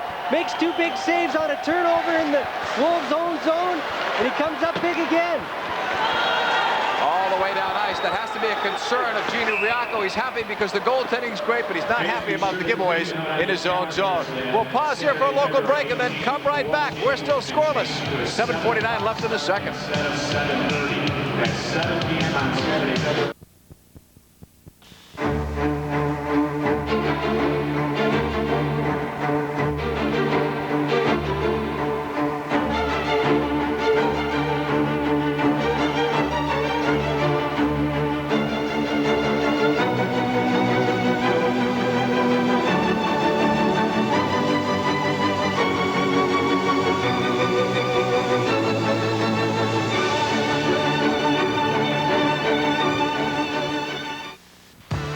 The music of Boston has a history as rich as the city. From Jonathan Richman, the Cars, and Aerosmith, to bands like the Lemonheads, Morphine, and the Pixies. Catch Buffalo Tom at the Paradise, or Juliana Hatfield at the Avalon. One Night on Lansdowne proves that Plymouth's not the only rock in Boston. But if you can't afford the ticket, fly into Best Buy, where every CD is $11.99 or less. Get the Cranberries. No need to argue for just $10.88. Some places are known for great music. Best Buy is one of them. Sounds, Sports Channel, what fans want. Well, the Wolves turn over the puck in their own zone, and Mark Major's going to get a great opportunity right here to slam one by Wendell Young, but he kicks it out. Then Jay Mercer comes in for the rebound, and he takes a good poke at it, but Wendell Young stands his ground. Now from Wendell Young's point of view right here, Mark Major again, he has the puck. Wendell Young stands his ground right there. Mercer comes in for the rebound, and Wendell keeps it out again. And I'll tell you, great goaltending at both ends, JP, and it's going to come down to maybe one goal winning the hockey game. 16 saves from the backside of Wendell Young. You can see how well he was playing the angles. No room in the short side. That far side would have been tough for either shooter. Andersack wide of Wendell Young, who stuck a skate out. Cleared, not yet by Gillingham. Wolves forwards are having problems in their own end. A broken stick from Loach. He goes to the bench for another. Oh, Detroit still kept it in. Look, save, Wendell Young again in front. Loose puck. Still Chicago can't clear it out. And now it's McDonald. A giveaway. Big shot, save, Wendell Young again. Another one off the post, but a whistle. A whistle and stopped it while Detroit celebrating on the high stick. The high stick and the faceoff's going to come outside. And I'll tell you right there, the Wolves certainly dodge a big bullet. And I'll tell you, here you get Savaglia gets the puck right here with a big shot, and Wendell Young off the chest. And it's knocked down right there with the stick above the shoulders. And the referee right on top of it calls the whistle. Here's the shot again. McDonald comes out, and the big save right here by Wendell Young. And right here, the Wolves certainly are killing themselves. Two bad giveaways. The last sequence right here with the big shot, Wendell Young gets his chest on it, and there's the high stick right there. And the same player who sticks it touches the puck. Great call by the referee right there. But the Wolves certainly got to be, they're so sloppy in their own zone, and it's going to hurt them. They're going to cough up a goal, and it's, you know, the forwards all night. They get in that dead zone, 5 feet inside your blue line. The puck's got to come out of the zone, and time again, it's not getting out. Bobby, how do you change it? More concentration? You just got to bear down. You got to know that's a basic rule in hockey. 5 feet inside your zone, 5 feet inside the other team's zone. You can't turn the puck over. You do whatever it takes to get it out. You got to eat it. You got to do whatever it takes. Breslin will clear it down ice. Picked up there by Woolley. Woolley with a flip pass. Major gives it up. Mazur over the line. Getting some help from Conroy. This is a pretty good line out there now for Detroit. Right across. Just off the stick of Portnoy. Behind it at Mazur. Trying to center and block. Chicago's got to play more physical, especially in their own end. Detroit's had a lot of room. Here's Crowley over the line. Flip pass blocked. Well, some good back checking right there by Al Conroy. Comes all the way back from a long ways out and makes the defensive play in his own zone. That's the kind of work Rick Dudley expects from his team. On the left side, here's Detroit. This is a team that got waxed last night, 11-3. You certainly wouldn't know by the way they're playing here tonight. No. From the point up high and off the stick of Young into the crowd, out of play. Wendell Young approaching almost 20 saves here. Well, you see right there, they get a shot on goal. The puck comes around, and Steve Maltese has the opportunity to maybe chip it out, and it doesn't get out. So again, it actually wasn't too bad of the shot wasn't from close range, but the puck comes around right here, and right there, Maltese has got to get that puck, and he's got to get it out, or he's got to have a tie on the play where he gets a whistle. He can't let it get by him and get an opportunity for the other team to get a scoring chance. 19 saves for Wendell Young, several spectacular. Knickel doing well at his end. That's why it's 0-0, 5:40 to go. Second period. Davidson will take it. Nardella. Another one of those dangerous flips. Bobby Nardella now trying to move it out, and he pays the price. Craighead checks him. Dump back the other way behind Wendell Young. He's outplayed Knickel tonight only from the standpoint of great saves, although it's hard to find one much better than the one that Knickel made on Harkins when he was hooked. Well, both goaltenders certainly are doing a great job. They both seem to be seeing the puck very well and are moving very well. So when you do that, you're going to come up with a lot of saves in an evening. Kemper slides it across. Chasing after with Secord. It's loose in the neutral zone. Flip back the other way. Roberts. Intercepted. 4:50 left in the second. Scoreless. Kemper takes it. Off a stick. Intended for Davidson. Kemper has to go back for it. Stolen away by Detroit. This could be an odd man rush. No, offside instead. It could have been, probably should have been a 4-on-3. Daniel Schenk not too happy about that. 4:36 remaining in the second period. You're looking at Rick Dudley, far side. Still 0-0, but Dudley has seen great goaltending from both his man, Knickel, and Young at the other end. A reminder that the Chicago Wolves offer special discount rates to groups of 15 people or more to all Wolves home games this season. For more information on special group nights and packages, dial 1-800-THE-WOLVES. That's an easy one to remember. Ask for group sales. Detroit seems to be carrying the play right here, JP, and certainly the Wolves are in danger of maybe losing that opportunity to score the first goal of the hockey game if they don't start picking up their socks. And Detroit's got a tremendous record when they score the game's first goal. But psychologically, I think it's going to be a big lift to whoever gets it here, the way this has gone. Here's Loach. Walking around the defense. Young poke checked it away. Berglund in the corner with Savaglia and Loach and Rivers. 4 players. Puck squirts along the boards. Out at the right point. Big shot blocked in front. Rebounded out to Woolley. He kept it in. Far side, Rivers after it. Sticks get high. Gillingham there as well. Dug out by Berglund. 2-on-2.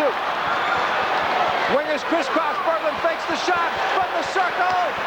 Blocked by Knickel on the short side. Berglund couldn't lift it up. That would have been a difficult one to lift by Rick Knickel.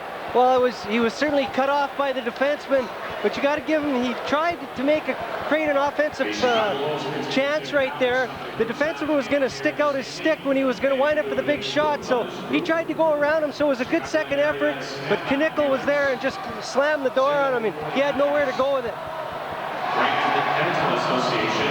Knickel with 19 saves, matching the last stat we showed you on Wendell Young. 2 outstanding goaltenders. The Wolves got to get something going right here. 3 minutes, 40 seconds left in the period. They got to get themselves fired up and go into the period with the lead here. Here's Conroy. Through center. Across the line. Still with it. Around the defense. Backhand pass blocked. Duffy sweeps the loose puck away. Detroit finding holes in that Chicago defense. The kind of holes that Chicago's not finding at the other end. Malte over the line. Malte. Checked by Hardy. Harkins along the boards. Back to the near side. Collected and cleared out by the Vipers. And Detroit's getting those opportunities because they're coming at the Wolves with some speed.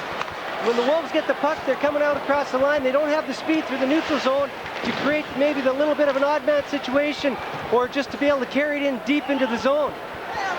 Well, you talked before about maybe Detroit being fatigued 4 games in 5 nights, but their game legs have more jump than the Wolves have not played since Wednesday, and sometimes that does happen. Well, I think tonight a lot of it might be due to the fact that Rick Dudley's backed in behind the bench, and I'm certain that he's made it quite clear that he expects these guys to win this hockey game here tonight. Right now, they've got a tie. It's 0-0 with 2:35 left in the second. Buy a burger at some places, and who knows, it may have been reheated in a microwave or spent time drying out under a heat lamp, which in fact makes it great.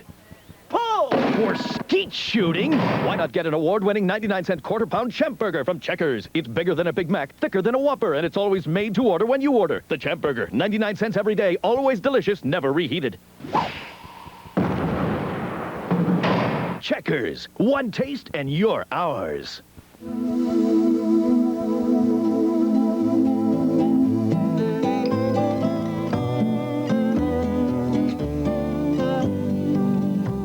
Introducing Continental Airlines Bake Sale.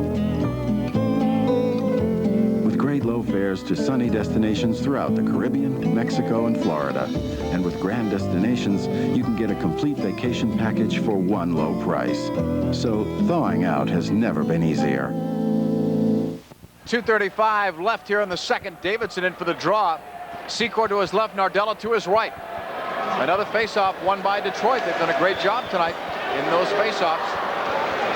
Behind the net of Knickel, off the stick of Secord, kept in the zone. And now cleared away. Well, the saying goes, control the puck, control the game, and certainly this period, with them winning in the majority of the faceoffs, they're controlling the puck, and they've certainly controlled this period. Nardella dropping it off. Dangerous pass, but the Wolves get away with it. Here they come. Kemper over the line.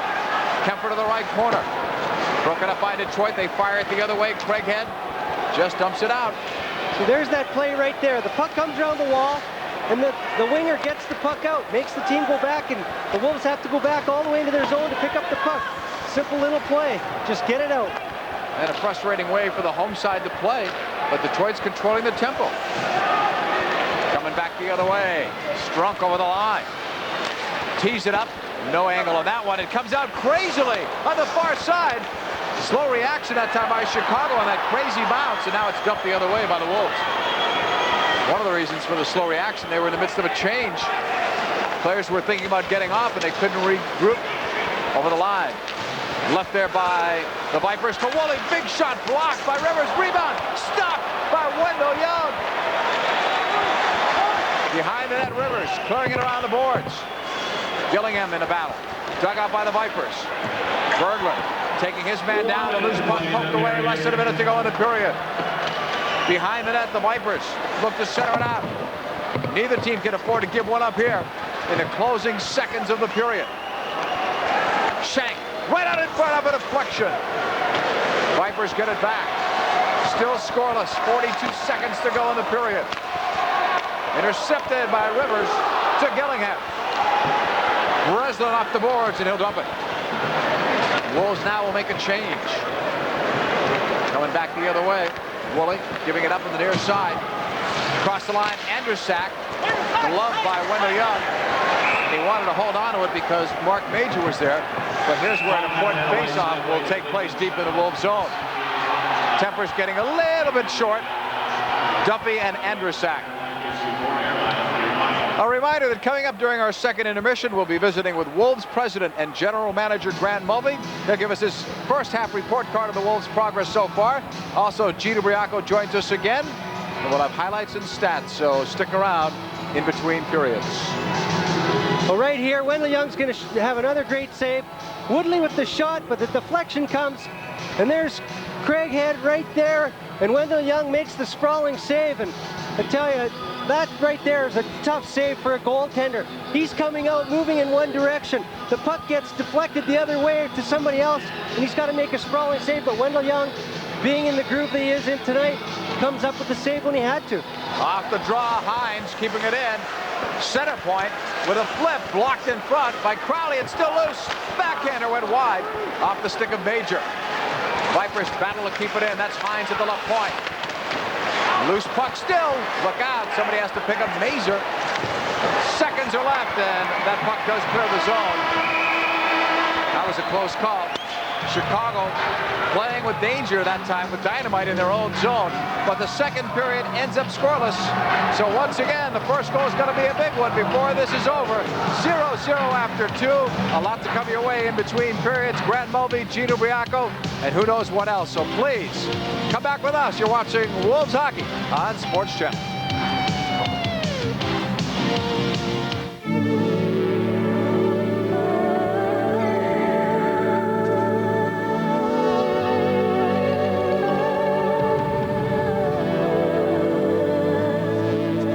Don't you wish we could just do this to air pollution? In a way we can. If homes and industries, power plants and vehicles would just switch to natural gas. Clean, economical, natural gas. Think what we'll save. Here comes Eaves as he crosses the blue line. We're trading a goal. Deep shoots, score!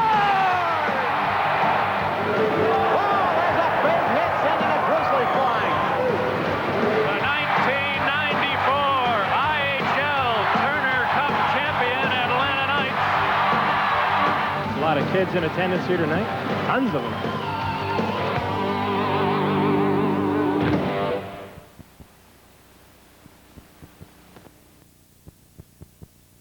Blockbuster Music gives you what other music stores don't.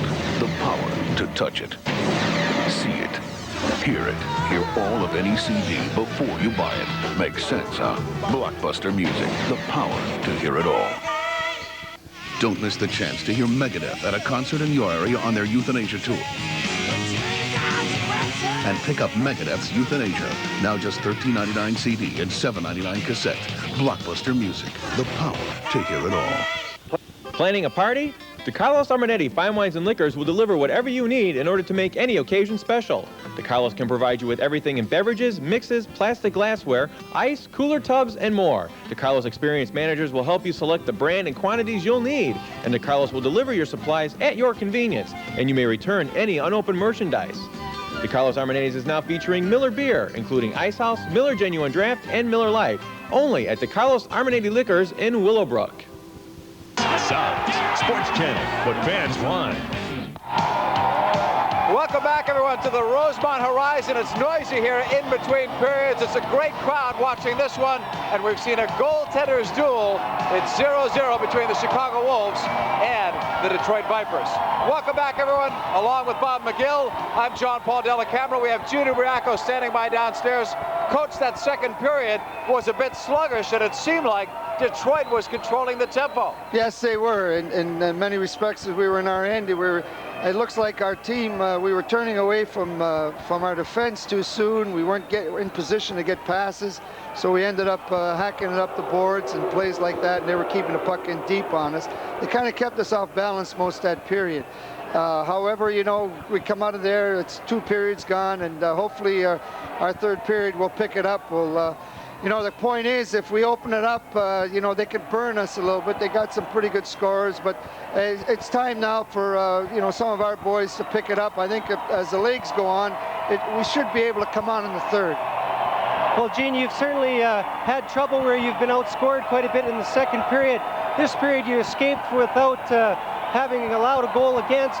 So I think that's got to be a little bit encouraging heading into the third period tonight. Well, yes, you know, anytime we can go into third period, just one down or even or ahead, we're in good shape. You know, we've been in so many close games. And until, you know, we have some people explode and get away from people and beat people one-on-one, our team has to play as a team, not give up much, and, you know, make 3 goals count for us. And that's what we're hoping we can do now in the third period. Gene, I'm a fan of great goaltending. We're seeing it again tonight, but Wendell Young has been on a hot streak for you. You've got to be fortunate. You've got 2 good goaltenders, and Young has been playing very sharp hockey, especially now here at home. Oh, he's been really sharp as attack. You couldn't ask for any better goaltending. He's standing up. He's seeing the puck. It looks like a basketball for him. He's playing very, very well. Not only that, but he's got good control in our end, and he's playing off our defense very well. The defense, you know, letting him know what's happening. So, you know, this is, you know, what we're going to have to do until we find our mark. You know, we got Davidson and Malte who score goals, and until a couple other fellas find the net, you know, you're going to have a night like this. If they're not getting available or not getting too many chances, those two, we're going to have Rivers come up the ice a little bit more. Without blowing it in our end, of course. But I think against that line, I think he could move up the ice a lot more against that Loach line. We're doing a decent job of checking him. And in fact, of all the lines out there, the Berglund and Gillingham and Breslin have had the most chances, and they're playing against their top scoring line. Thanks, Gene. We want to wish you good luck in the third period. Thank you. Gino Briaco, the head coach of the Chicago Wolves. It's been a goaltenders battle in this one, and we may have more of the same in the third period. Stick around. When we come back, we'll chat with the president and general manager of the Wolves, Grant Mulvey. Come back with us.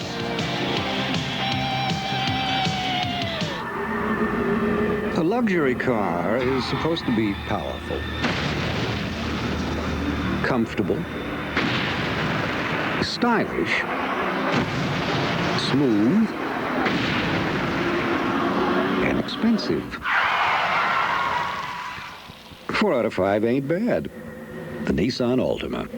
Now lease the Altima GXE for $239 a month, $1,250 down for 36 months.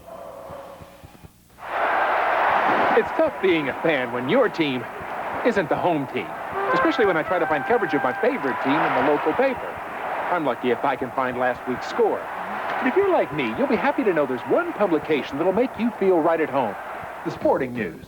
You'll love the Sporting News, no matter what team you love, even if it is the home team. Call this number now and get 4 issues of the Sporting News free. You'll get opinions and analysis, team-by-team reports, and coverage of all the college conferences, plus baseball, basketball, and hockey all year long.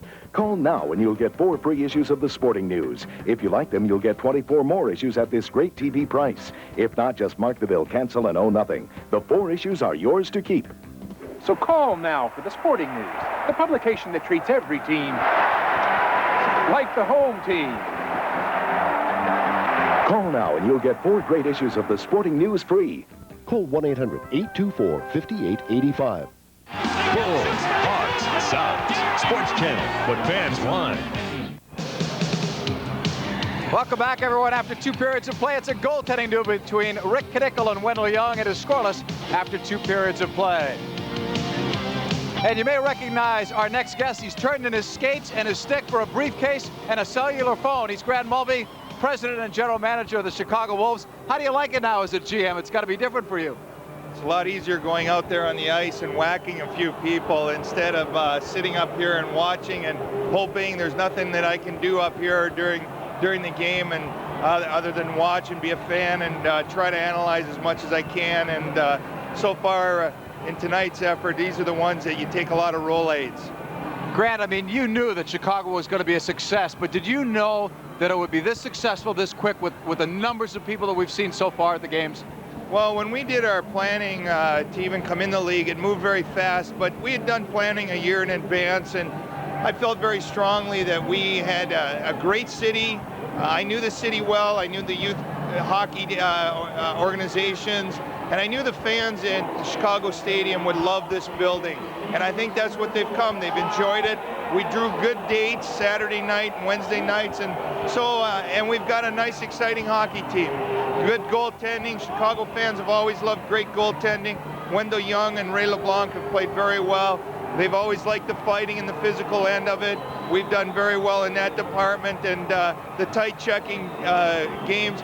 The only thing we're missing is a goal scorer, and we're still looking for that guy. You brought back some old favorites, too, players like Al Secor, that was so popular, and it gave you an identity right away in the community. Well, Al's a great guy. I played with Al as a Blackhawk, and Al, we went through the whole summer. We visited many, many times, and Al was just great. He gave me a great commitment. Early in September, he said, I'll play. If I can play, I'll play. If I can't, I'll walk away. And I said, Al, your character is what we want to build around this organization for years to come, and hopefully that the kids 20 years from now will recognize Al Secor as being one of the guys that Chicago Wolves identify with in the character department, because not only has he proven that he's a great role model for the young guys in our hockey club, but he's come out to play every single night as hard as he did as an NHL superstar, and to me, that's all we asked of Al Secor. Grant, the IHL took a gamble. They win in all the big cities, but what we're seeing is great crowds and great rivalries like Detroit and Chicago. Well, Detroit and Chicago is great. Rick Dudley is the general manager and coach of Detroit, and we had battles when Rick was with Buffalo, and you know, I enjoy the competition.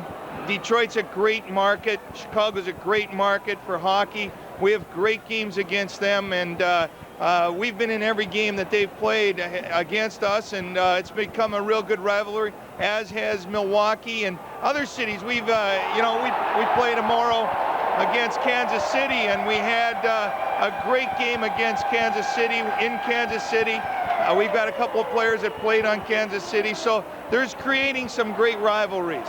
We want to thank you for joining us. There's a goal scorer down below, because in the youth hockey game, you probably heard the ovation. Somebody was scoring down there. Maybe the Wolves will get one when we come back. It's 0-0 after 2 from the horizon.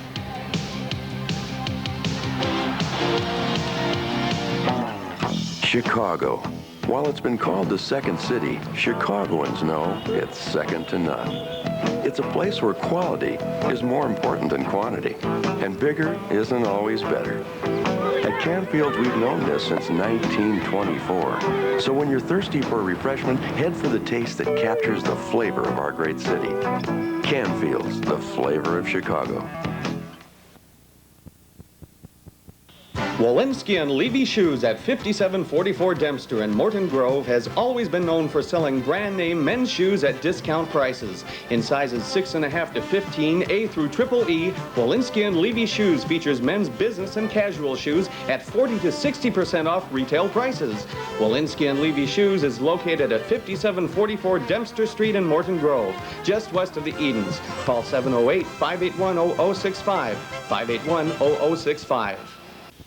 Welcome to the North Shore's newest and most unique dining experience. The new Bistro Europa in Skokie offers the best pan-European cuisine in the suburban area. Bistro Europa has the atmosphere for the most romantic evening and the space for the most festive affair. Our garden room is perfect for groups from 25 to 200. Come and experience our new lunch menu and our tantalizing dinner selections. Whether it's a special night out or you just want to get out of the kitchen, experience Bistro Europa, 9925 Grosse Pointe Road in Skokie, or call 67 Europa. Sounds, Sports Channel, what fans want. Tonight's Wolves game is also brought to you in part by Northern Illinois Gas, proud sponsor of the Chicago Wolves Zamboni, fueled by clean-burning natural gas. 0-0, no scoring in this one between the Chicago Wolves and the Detroit Vipers. You couldn't ask for better goaltending. That's why we have, again, for the second straight period, no goals to show you during our in-between highlights portion. And I don't expect the goaltending to get any worse than it's been. It's strong. We expect more coming up in the third period of play. It's Detroit and Chicago at 0, but Detroit almost had one, Bob. Well, Detroit's going to get a goal disallowed. We get a big shot right there, and the player's going to come in and knock it down with his stick. It's Saviglia, and the referee blows the whistle there because he knocked it down with the high stick, and then he played it himself again. They shoot it in the open net, but doesn't count. Now Todd Harkins is going to get a breakaway chance right here. He picks an errant pass, and he's going to get hooked down by Jason Woolley right here, but he's still going to get a great opportunity and a fantastic save right there by Rick Knickel, and the game is still scoreless. Both goaltenders have been sharp. Look at the shots on goal, pretty much even. The power play, Chicago's had a chance. They've had 3 in the power play, haven't done it. The face-offs, you know, in these close games, those are stats that would bother me as a coach. Well, certainly Detroit seems to be winning the majority of the face-offs, as you can see by the statistics. And certainly, when they're doing that, they're controlling the game. And the second period, they certainly controlled the tempo, and they certainly could have been on the scoreboard a couple more times than Chicago was. Well, if I had a roster, I would try to call this game for you, but I don't. But we're watching youth hockey, and you know what? Judging by the roar of the crowd, they seem to be more excited with this because the puck has been going into the back of the net. And listen to the ovation. Well, there was a couple goals scored in the game, so the fans got a treat. And I'll tell you, those kids out there, look at them, they're having a ball, and it must be just a great feeling for them to come into a situation like this where there's 15,000 people or so, and to play in front of them's got to be a great feeling. You never know. Could be a future Chicago Wolf playing down there on the ice. We talked before about Nardella being from this area, Breslin, Rolacek. I'm sure Skates is from this area. But now there's a chance. There are people to look up to, and a chance for somebody that grows up in youth hockey in Chicago to take it either to college or junior hockey and then come back here and play for Chicago. Well, the hockey programs around the Chicagoland area certainly have increased tremendously over the last 10 years, and they're starting to produce a great number of players that are going to colleges and being drafted into the pros, and it's certainly great to see, and like you say, there might be a future one out there tonight.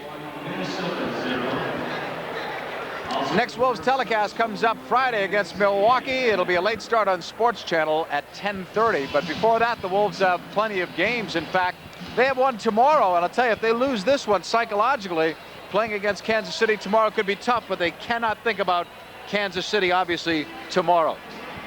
A reminder that the Chicago Wolves telecast may not be reproduced or retransmitted without the express written consent of the Chicago Wolves and the IHL. No unauthorized use is permitted. Vipers are coming back, trying to be fan-friendly, but they've got a mission. They've been a very hot team of late, and they would like to end this week on a winning note. Right now, they've got a chance. So do the Chicago Wolves. Both teams even at 0. That's what Detroit's record is when they're tied after 2.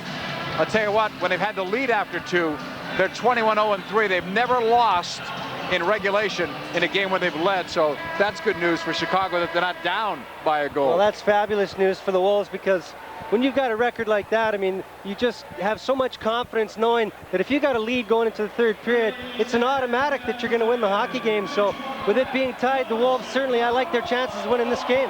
Wendell Young and the Wolves are 7-3-5 when they are tied after 2 periods of play. The first goal is so important. The Wolves are 11-5-6 when they score it. Detroit 17-1-4, but Detroit has scored the first goal of a game 31 out of 50 times. That's pretty darn good. Well, 80. I think the statistic is something like 85% of the teams that score the first goal of the hockey game win the hockey game, and certainly tonight, one goal might just very well win the hockey game. So whoever scores the first one is going to be in the driver's seat. Well, it's got to be a tough time for any coach, but especially Gino Briaco, because he's trying to win the games at home. You've got maybe 15,000 here again, so you want to entertain, but the bottom line is to just win, and so far they've not been able to get over the 500 mark at home since November the 27th, and they don't want that to be something that they think about, much like Detroit thinks about the positive side of that great record after 2 periods when they're ahead. Certainly, JP. I think that Gino Briaco, I don't think it really matters with the fans of Chicago. They're used to, you look at the teams with the Blackhawks over the years, not a lot of offense.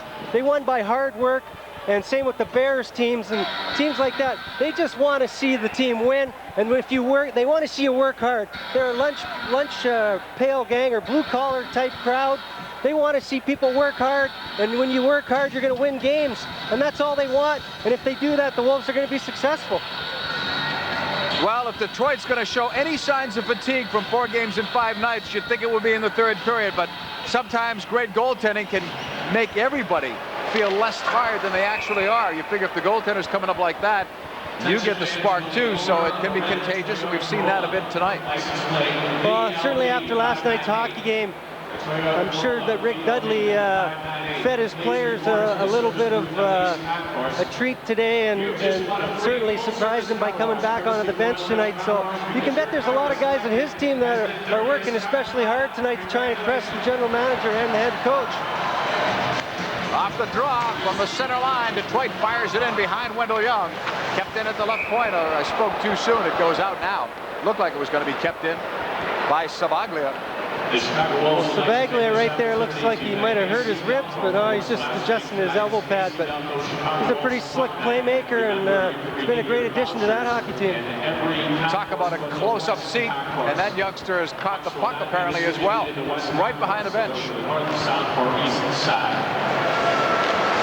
Another face-off won by Detroit. Rivers behind his own net. This building is going to jump if Chicago could get that first goal. Here's Berglund trying to split the defense. Berglund coming in, slipped away to Rick Knickel, and he may be hurt. No, he's back up. I thought he jammed his right leg with the defenseman in that right post, but he just couldn't get the skates He's up. Down on one knee, and it looks like he may be hurt. The referee hasn't seen him. Berglund scores. He is hurt.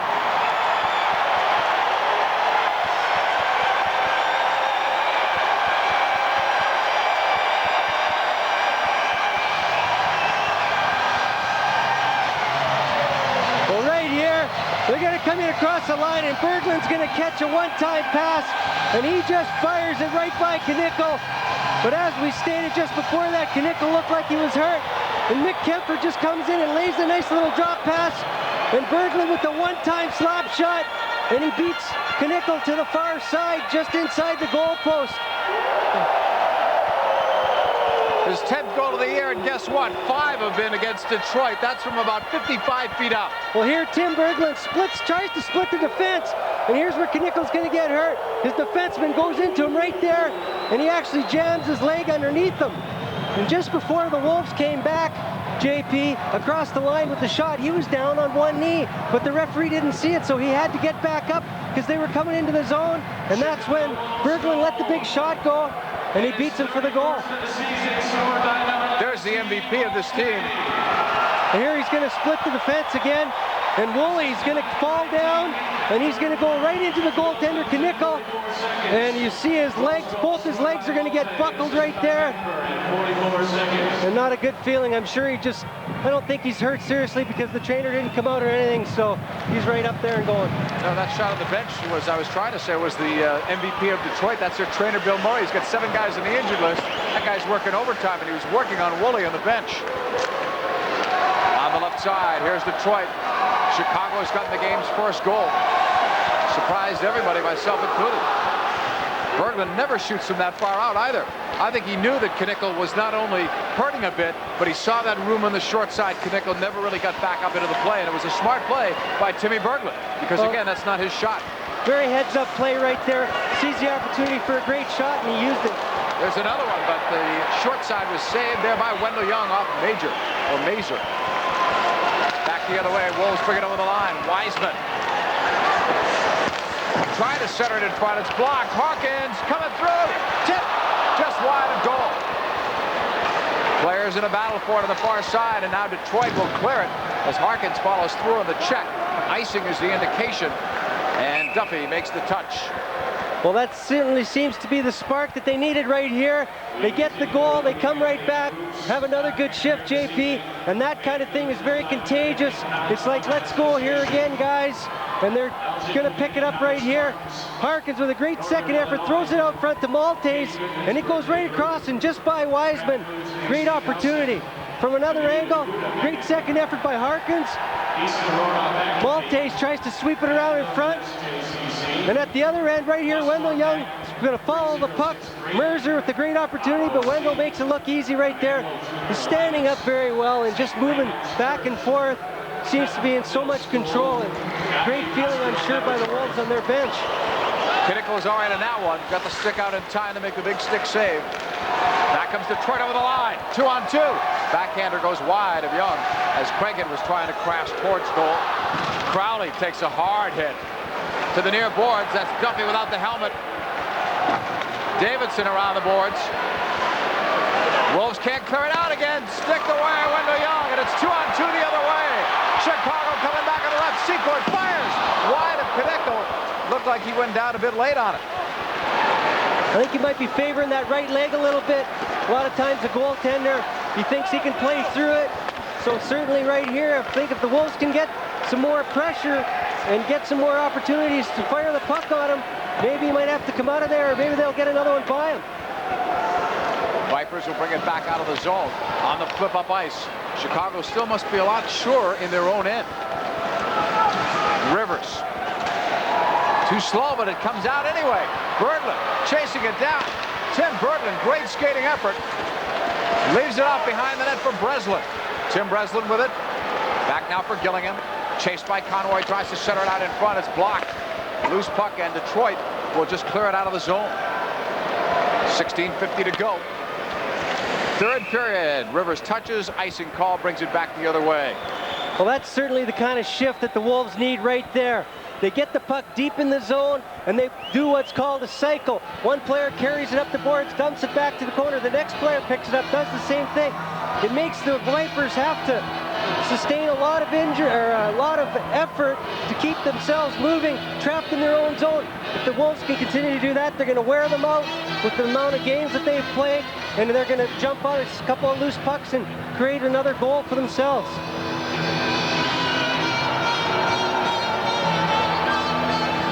Well, here's how he gets hurt again. Rick Knickle, as Berglund splits the defense, Woolley takes him down, and he's going to slide into him, and he's going to buckle his legs right there, and it doesn't look like it's all that dangerous of a play, but then they're going to come back down right after that, and here's Berglund with the big one-time shot from about 55 feet out, and it catches Knickle, and he looked a little awkward there, trying to make the save like he couldn't kick that right leg out, JP.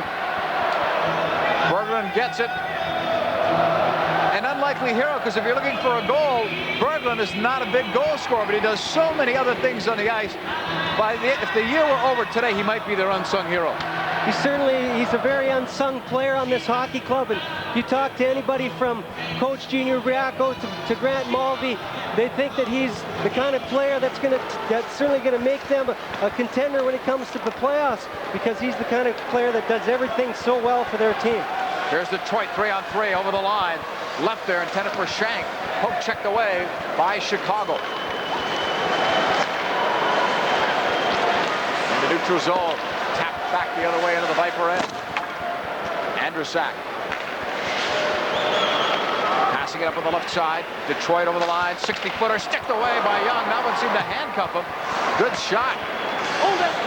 It came from Savaglia. Right there, Wendell Young. Maybe the puck might have tipped off the defenseman's stick right there and changed directions a little bit.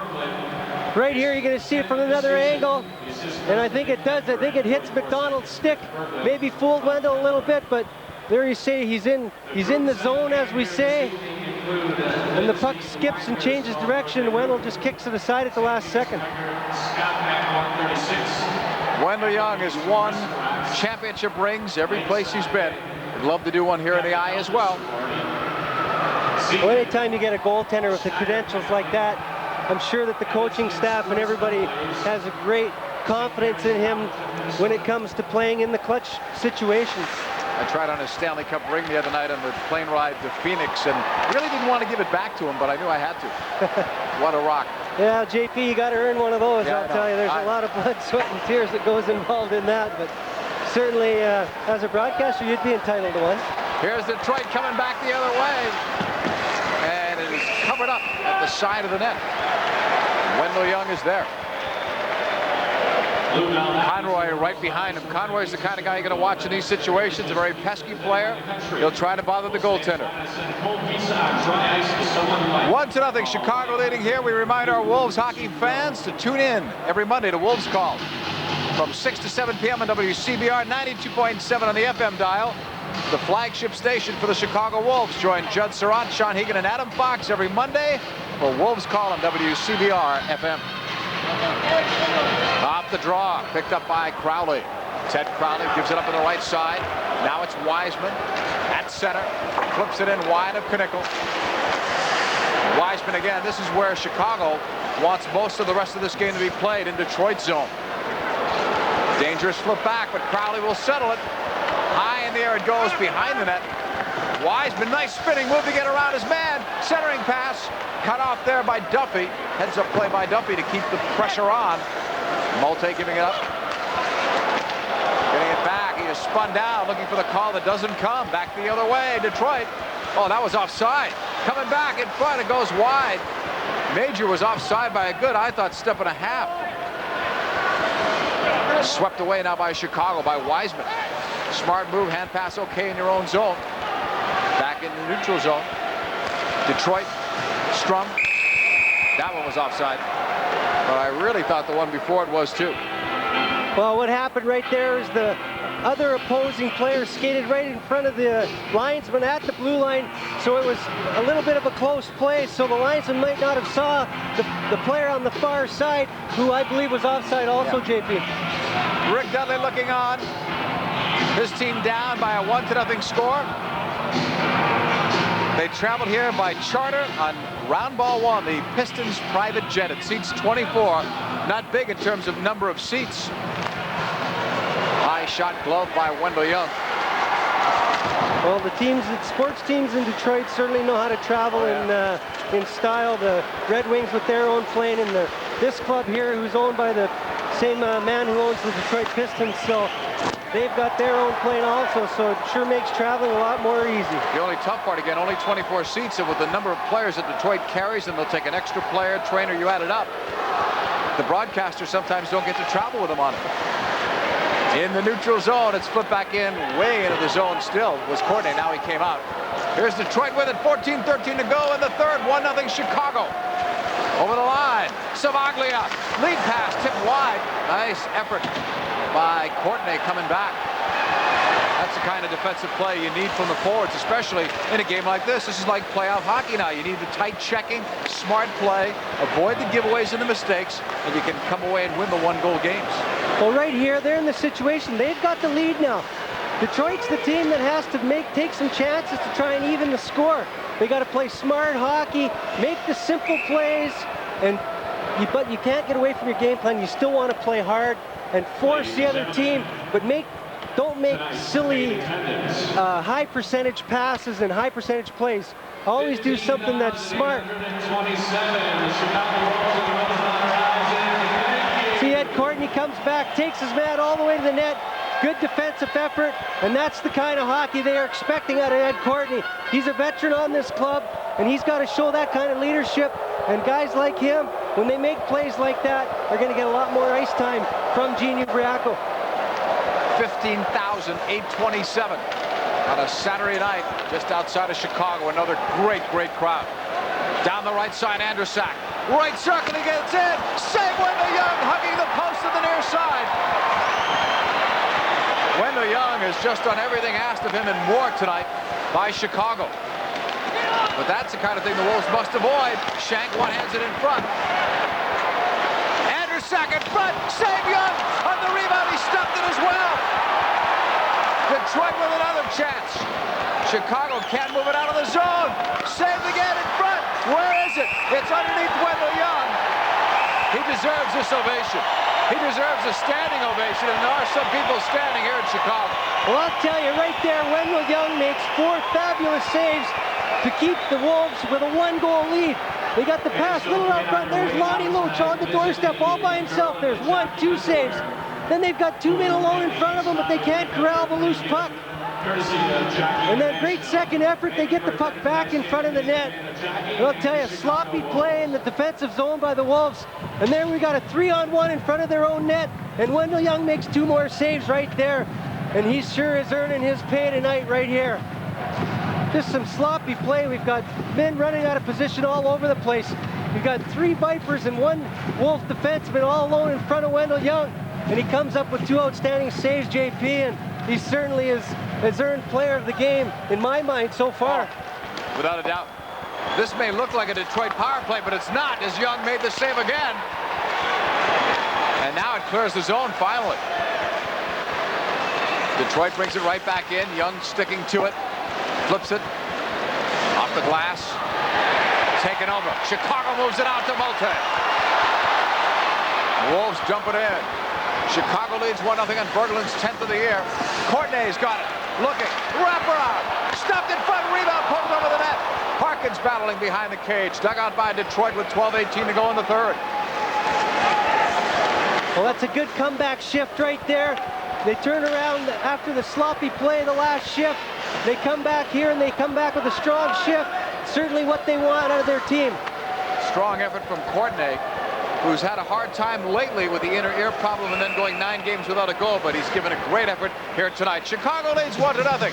You're watching Wolves Hockey live here on Sports Channel.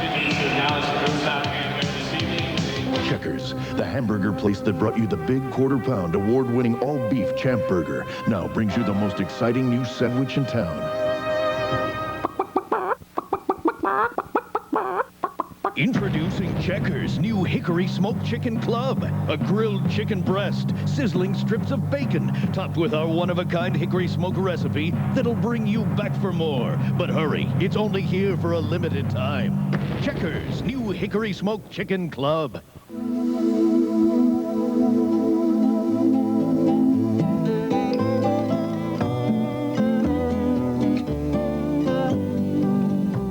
Introducing Continental Airlines Bake Sale.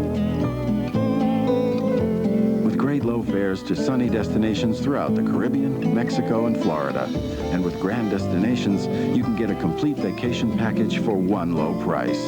So thawing out has never been easier. Well, the Wolves are going to get a great scoring chance right here. Ed Courtney muscles the puck out of the corner. He tries to walk out front and stuff it, and the puck's laying right there, and Steve Maltese bats at it, but it goes up and over out of safety. And back at the other end, the puck comes off the referee right onto the Viper's stick, and they get an opportunity, but there's Wendell Young again, showing that he's got the concentration where something like that happens, but he recovers quickly and makes the save. Here's Davidson firing it in just wide of goal. Chicago pressing here, out at the right point. Wolves are leading it 1-0. They keep it in. Nardella and Malgunas. And now it's cleared out of the zone. Chicago will chase it. Gordy Roberts on defense now with Kemper. And the icing call will bring the next face-off all the way back to the other side. Well, goaltending wins games like this, and certainly Wendell Young is playing spectacular. This is as good as it gets in goal. He's played so well all game long. Well, there's Gordy Roberts right there. I'm sure in the over 1,000 games that he's played throughout his career, he's been in a lot of tight situations like this, and this is where I think the younger players look upon Gordy to lead the way and show him what it takes to win these kind of hockey games, and certainly I hope they can pull it out here tonight. There's your man right there, the Wendell Young. He's done it all tonight. So many of those saves were spectacular when he was left alone. Off the draw, Wolves get it. Malte around the boards, behind the net. Detroit cleared it out. Rivers backpedaling. Flips it up, taken away by Detroit. Malte, great effort to slow it down. But the Vipers might have had an odd man rush. Here's Berglund. Over the line. Berglund right circle. A shot save. Rick Knickel. Great stuff. Tim Berglund almost got his second. Rivers chasing it with Shank. Neutral ice. Malte settles the rolling puck. Across the line, the drop pass. Berglund fires it. Save Knickel. Malte into the corner. I'm starting to think that those numbers that Berglund has against Detroit are no coincidence. I think he sees something out there and he knows something, and he's taking many more chances, many more shots than he normally does. Well, it's great to see when one of your players jumps up against one of the best teams in the league and has a great game night in, night out against them. That's what you're certainly looking for. I think Young didn't like his last touch on that puck, and he says, let me hold it here and settle everybody down. Well, Wendell Young right there senses maybe that his team's been out there for a long time, so he takes the whistle. But there it is, a little difficult save right there. Look at Wendell Young's looking at his pad right there like something's wrong, where his leg didn't go the way it wanted to. And here it is from another angle. The shot comes. Oh, and the puck just catches him on the outside of the pad. The player, I think Wendell was guessing that he was going 5-hole right there, and he certainly made the right save. Secord coming back. Wolves attacking over the center line. They dump it in. It's a rolling puck. Knickel around the boards. Kept in by Nardella. Nardella trying to blast, blocked by Hines. Nardella and Secord battle. Secord wins it. Secord tried to center it out, but it was tipped. Here's Detroit. It's a 3-on-2 in the odd man rush over center. Right side. Mazur. Blocked. Gordy Roberts stopped that 3-on-2 all by himself. Down the left side, Nardella. 3-on-2 the other way, now 3-on-3.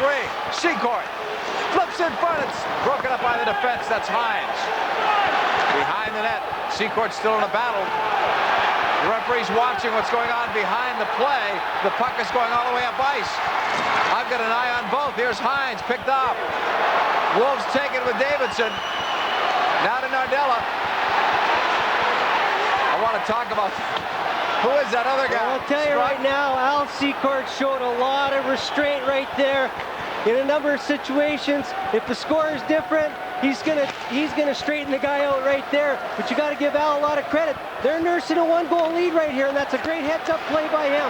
Loose puck in front as Malte almost scored, and then Wiseman off the deflection.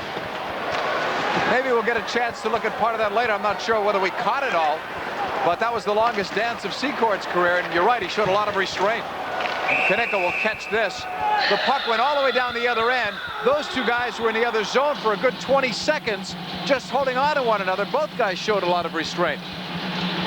There's Al. He's got to be really tired. He was fighting for position the whole time out there, and great shot right here by Maltese. Wiseman all alone in front with a nice little tip, and he almost gets the rebound, but Knickel corrals it and covers it up. And here's Secord and Al Conroy fighting for position here. And Al Conroy is a pesky little guy, and Al knows that he thinks the puck's actually down there. I think he's looking for the puck. But you got to give Al a lot of credit. He showed a lot of restraint, because if the time was different where the score is another situation, you could see Al certainly, he's been known to cuff a guy or two. They waltzed all the way to the blue line. That was Conroy. It looked like Strunk, but again, you can't really tell the numbers and the size of the players when they're similar. They both shoot the same. It's tough, but give Conroy a lot of credit, too, for that restraint, because he's a physical player as well. Shot in from center now by Detroit. 8:38 to go in the game. A 1-0 Chicago lead. Far side, Gillingham clears it up ice. Breslin couldn't quite catch up to it. Andrusak is there. Greg Andrusak, still property of the Pittsburgh Penguins, played last year with Cleveland. Straight up ice. Still going. He's the guy that walked around the defense and had a breakaway, and Young made a big save here in this third period on him. Savaglia. Neutral ice, Vipers got it. 8:08 to play in the third. 1-0 Chicago. Over the line. Hines, pass in front. Score! Detroit ties it up, and it's Mark Hardy's goal. Hardy and Hines, not two great offensive players, but you know what? There was too much room. Well, right there, the Wolves get caught flat-footed, and Hines, I mean, he makes a play around the outside, and guess who scores the goal? His defense partner. It's a 2-on-2 rush with the two defensemen jumping in on the play, and Hines makes a play by just going around the outside, and he sees Hardy streaking in down the outside, and actually Sean Rivers gets caught napping a little bit. He doesn't see Hardy jumping in on the play, and a nice goal right there by Mark Hardy. A veteran move by him. Happy birthday, Mark. 36 years old on Wednesday. He jumped in there like a 21-year-old. All right, a different game now. 1-1 is your score. Got to feel sorry for Young in that he lost the shutout, but forget that. Now, Chicago just wants to win. Forget the shutout. Harkins with it. A 1-1 tie. 7:43 left in the third. Davidson. Harkins, a shot sticked away by Knickel. Around the boards it comes. All the way back down into the Wolves zone. Chased by Duffy. The touch is made. The icing call. The next faceoff in the Vipers zone. Next Chicago Wolves game coming up very shortly, in fact. 6 p.m. tomorrow. Note the starting time.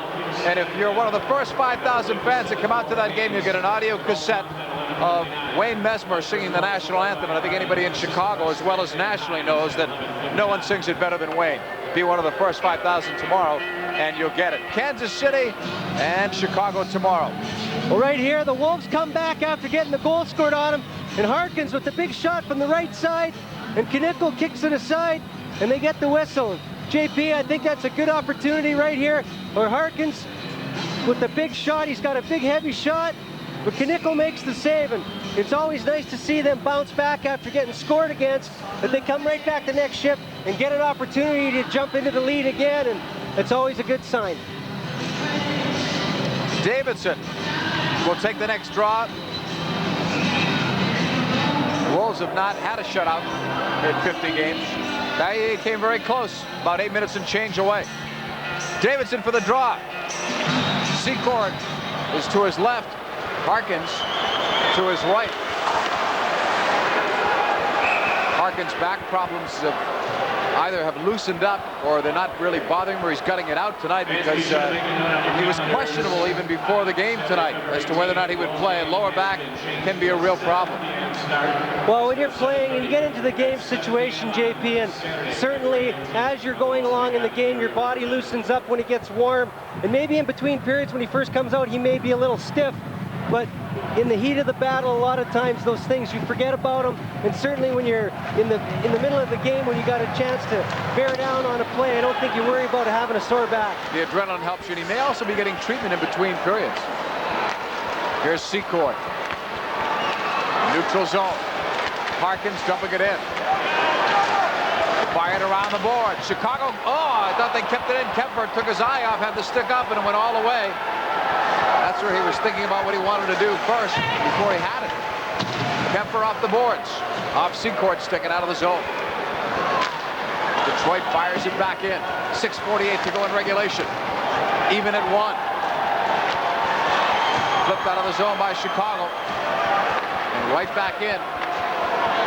Roberts off the boards for Kemper. Kept it by Detroit. The shot gloved, and then Young's going to tie him in the padding.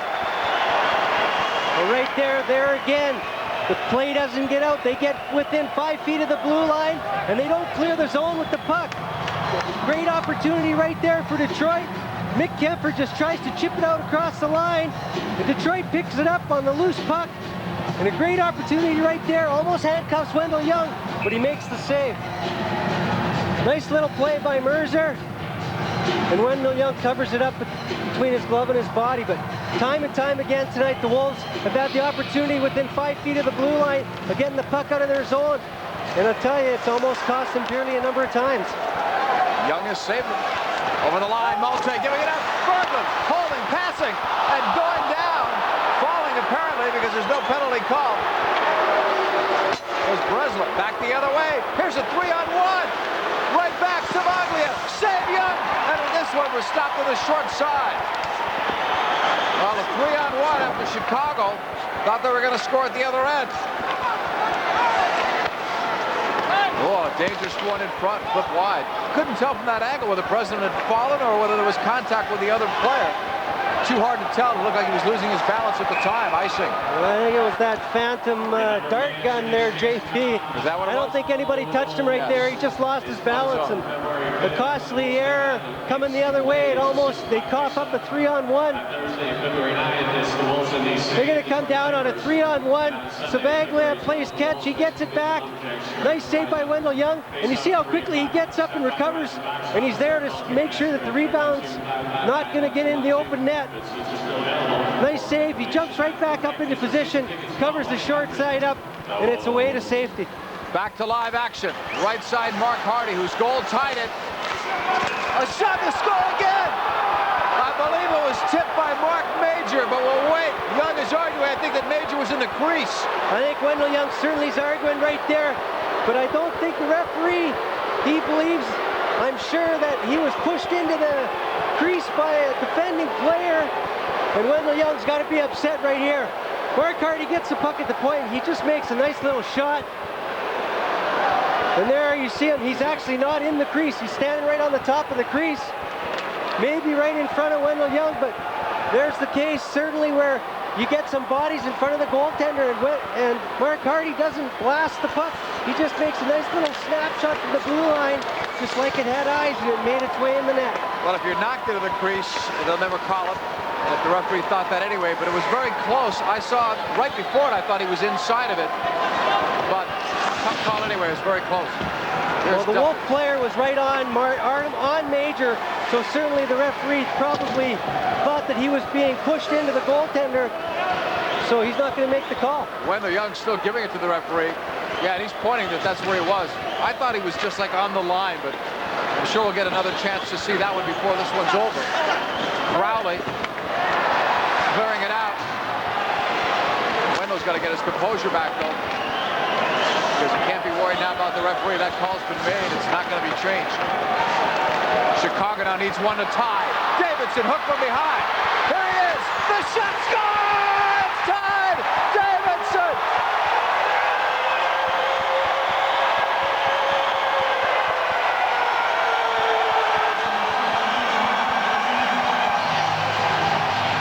Wendell Young says thank you.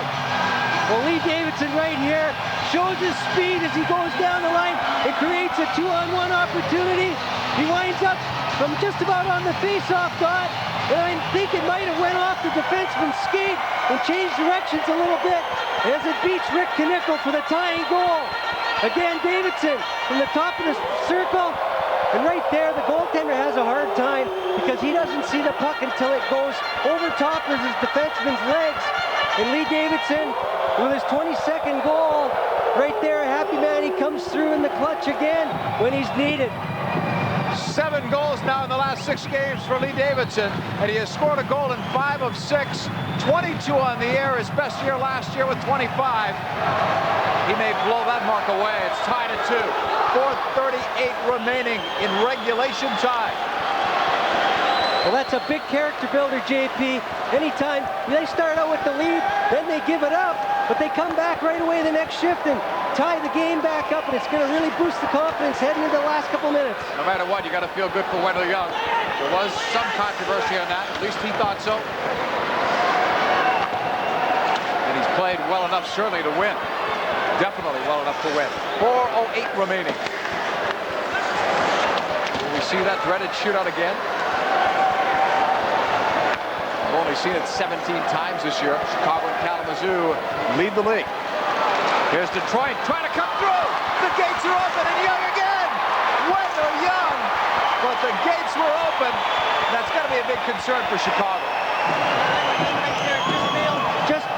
Wendell Young right there just bailed out his defenseman. And I'll tell you what a great save to preserve the tie. Along the boards, left side. That was a lucky bounce, so Chicago was able to clear it out.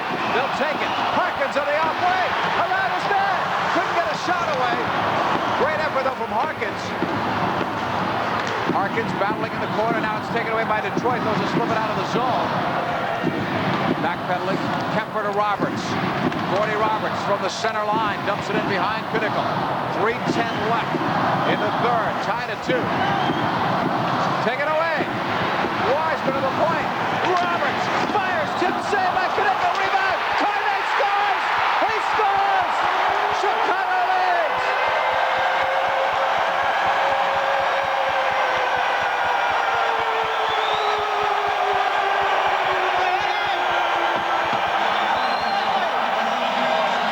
Well, right here, Gordy Roberts, just like Mark Hardy did the time before, just make sure you get the puck on the net.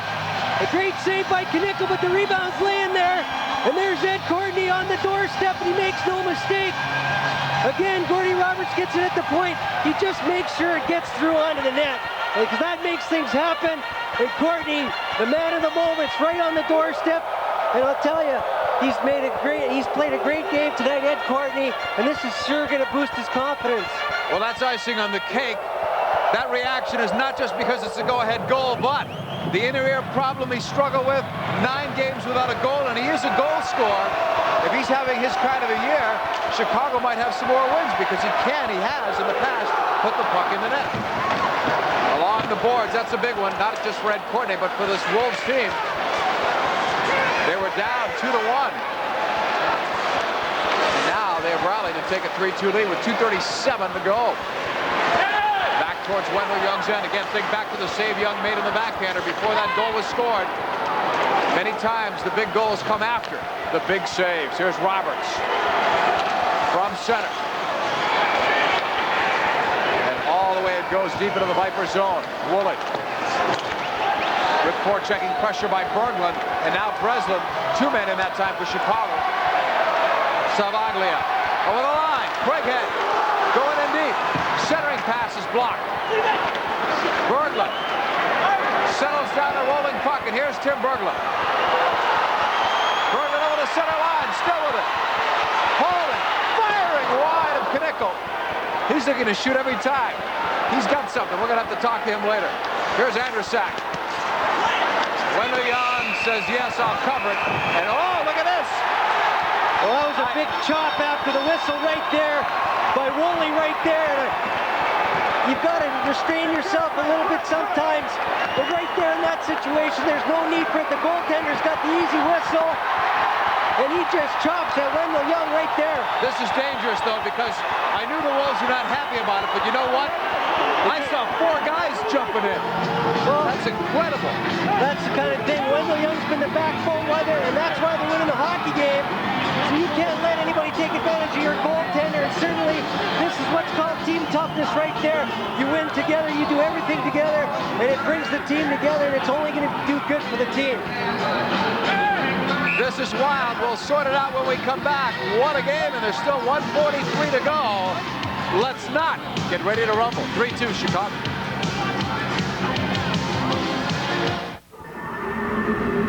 A luxury car is supposed to be powerful, comfortable, stylish, smooth, and expensive. 4 out of 5 ain't bad. The Nissan Altima. Now lease the Altima GXE for $239 a month, $1,250 down for 36 months. Here comes Eaves as he crosses the blue line. We're trading a goal. Deke shoots, score! Oh, there's a big hit sending a Grizzly flying. The 1994 IHL Turner Cup champion Atlanta Knights. A lot of kids in attendance here tonight. Tons of them.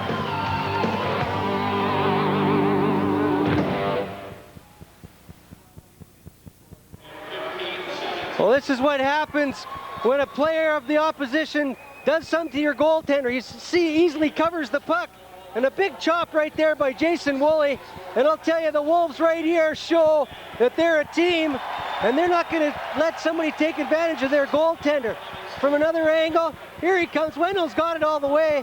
And the big chop by Woolley right there. And you've got 1, 2, 3, 4 Wolves jumping in right there to show their goaltender that they're not going to let anybody fool around with him. When's the last time you saw 4 guys do that? I mean, that was pretty interesting. I think that was great, though, what you were saying.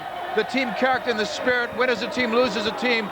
The goal by Courtney jacked everybody up, no question about it. And then that play there showed that there's still a lot of fighting spirit, and they were right in there. So Chicago leads 3-2. We remind you that tonight's Chicago Wolves game has been sponsored in part by Checkers. One taste and you're ours. And by Nissan, the official import car of the Chicago Wolves. And by Continental, more airline for your money. Well, we're going to have 4-on-4 hockey to end the game here. I think it's a pretty good call by the referee to even it out, because it was sort of tit for tat where the chop and you got to make a call, and certainly you're going to make a call on one of the Wolves players for jumping in there, but this is a big confidence builder for this team if they come out with the win here, JP, because they've struggled on home ice, and then they come out and they score the first goal tonight, then they end up down 2-1, and they've come back now and they've got a 3-2 lead, so it'd be a great confidence builder for the whole team if they can pull this game out. Especially in regulation time. McDonald and Andrusak will be the ones sitting out for the 2 minutes. Andrusak, we saw he just left. Got an early start into the locker room. 4-on-4 hockey. But as you were saying, with less than 5 minutes to go, you might have been looking at a loss here. Instead, they have a chance to win it. 1:43 left. 3-2, Chicago. This would be a big one. They've got the building finally rocking at home. That's as loud as it gets. For a second, I thought it was in Chicago Stadium. I'm sure you did too. All the way down ice, Knickel with Malte chasing. He almost got it. Vipers get it. Expect them to pull the goaltender if it stays like this. Back very soon. Down to a minute 18. 4-on-4, Crowley. Smart off the boards. Malte. Now Detroit will get it.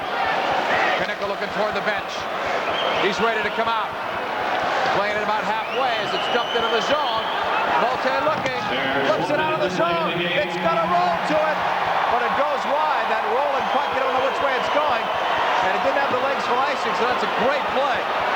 51 seconds left. Look at Malte, that work rate. We talked about not getting the puck out. Steve Maltese does a great job right there, and look what happens. Detroit over the line, the net's empty. Extra attacker, 5-on-4 right now. Vipers behind the net. Rivers on his man. Puck is still loose. Centered, off a deflection. Detroit keeps it in with Hines. Shot through a screen, what a save off the tip.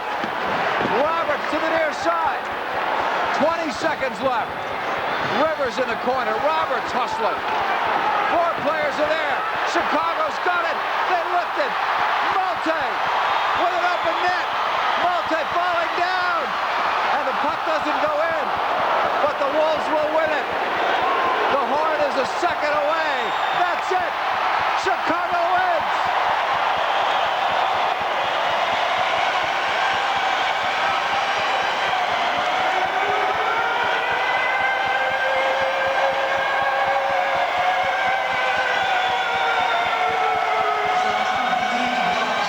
This is the home ice victory of the year, and maybe the win of the year for these Chicago Wolves. They finally send almost 16,000 fans home happy.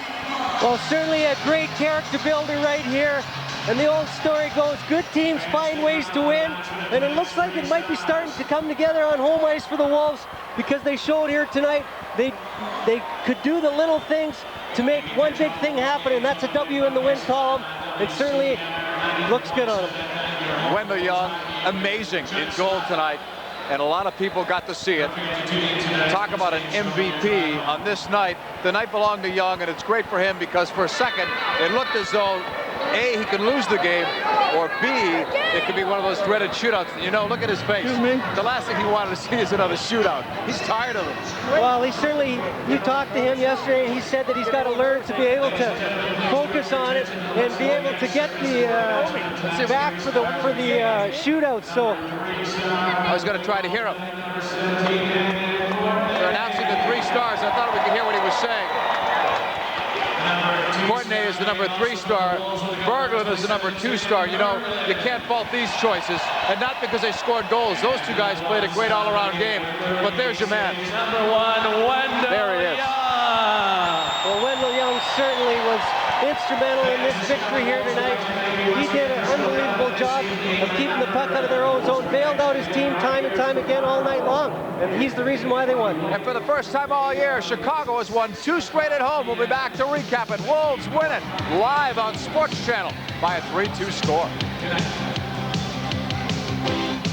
Buy a burger at some places, and who knows, it may have been reheated in a microwave or spent time drying out under a heat lamp, which in fact makes it very good. For hockey, why not get a great-tasting 99-cent quarter-pound Champ Burger from Checkers? It's bigger than a Big Mac, thicker than a Whopper, and it's always made to order when you order. The Champ Burger, 99 cents every day and never microwave. Checkers, one taste and you're ours. The puck drops here. Now shoots, he The scores! Blackhawks on Sports Channel. How did Belfort stop that? A glorious save by Belfort. And he set him up rolling. Pat and Dale. Jim and Billy. Pre-game, post-game, and the report. What more do you need? The Blackhawks on Sports Channel. What Hawk fans want. Hungry for baseball? May we suggest an appetizer? The 1995 Winter Warm-Up cooks up a weekend of White Sox excitement complete with the works. Gene Lamont, former players, team broadcasters, and plenty of others will be on hand for 2 days of baseball activities. It's at Comiskey Park, and Sports Channel will have live cut-ins on both Saturday and Sunday with a full plate of updates. Admission is only $5 with all the proceeds benefiting White Sox charities. For tickets, call 312-8311-SOX. Bulls, Hawks, Sox. Sports Channel. What fans want. Well, folks, I'm really sorry if you missed this one, either in person or on the tube. 3-2 Chicago. Their best effort certainly at home this year. They deserve to win, especially the way Wendell Young played in goal.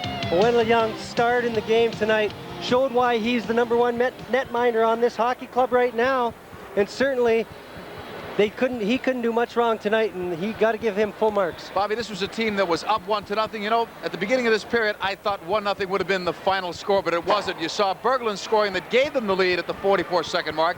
Hardy gets the goal, and this is not a goal scorer, but he made a great play. Then Hardy got credit for the other one, although I thought Major had tipped it in, but regardless, it was Hardy's shot.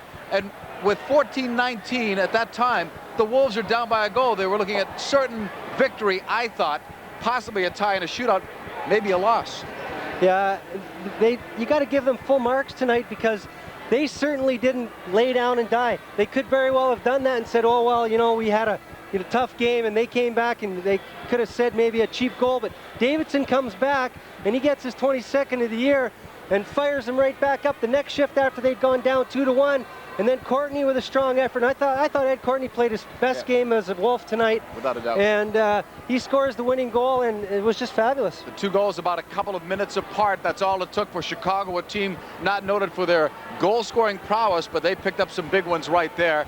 Davidson, who has been on fire, not as hot as Malte, but then very few players in this league have been as hot as Steve Malte. Malte continues to score, not a goal tonight, but he had an assist on that last goal that Courtney scored as Chicago wins it 3-2. It's the first time they've been above 500 at home since November the 27th. That's a long way back, and they win 2 straight at home. Now, to the highlights. The Lee Davidson game-tying goal. It was a thing of beauty. Well, Lee Davidson picks up the puck and shows some speed right here as he breaks away from the defenseman. They've got a 2-on rush going right here, but he's looking all the way to make the big shot.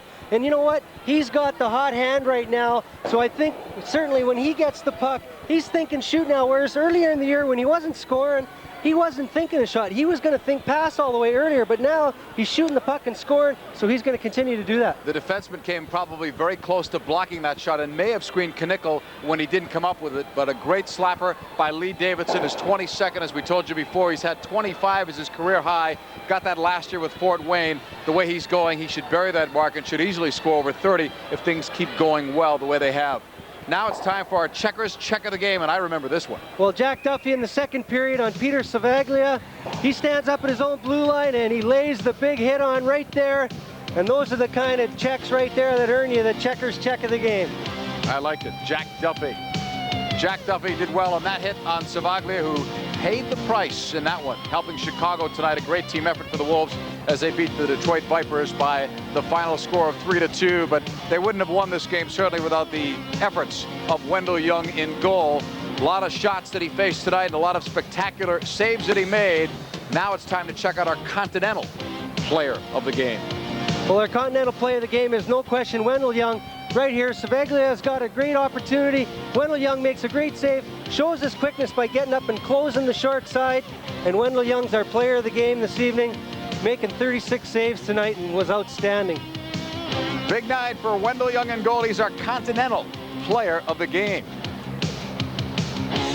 3-2 is your final score on this one.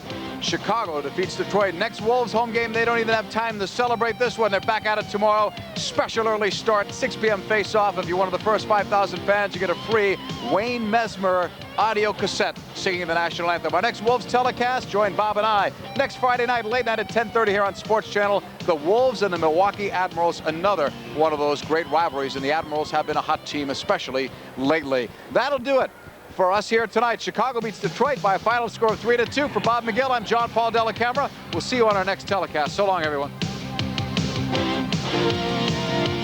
This has been a presentation of Wolves TV.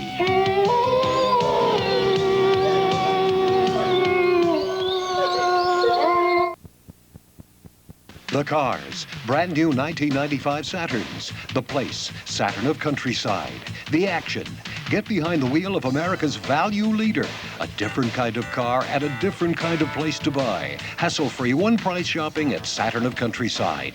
New shipments of 95s are arriving daily. A great selection of all models and colors to choose from. Drive one home today. Saturn of Countryside, just 3 minutes north of I-55 on LaGrange Road in the western suburbs. The choice for Saturn. Enjoy yourself in the company of friends at Bailey's Restaurant and Bar. For lunch or dinner, Bailey's is the place to meet for great food at great prices. Ribs, prime rib, fresh fish daily, salads, sandwiches, and more. There's something for everyone at Bailey's, all served up in a warm and comfortable atmosphere. And don't forget breakfast at Bailey's every Sunday from 9 to 1. Bailey's Restaurant and Bar, a friendly neighborhood place. Arlington Heights, Park Ridge, Westmont, and Elmhurst. We welcome the American Express cards.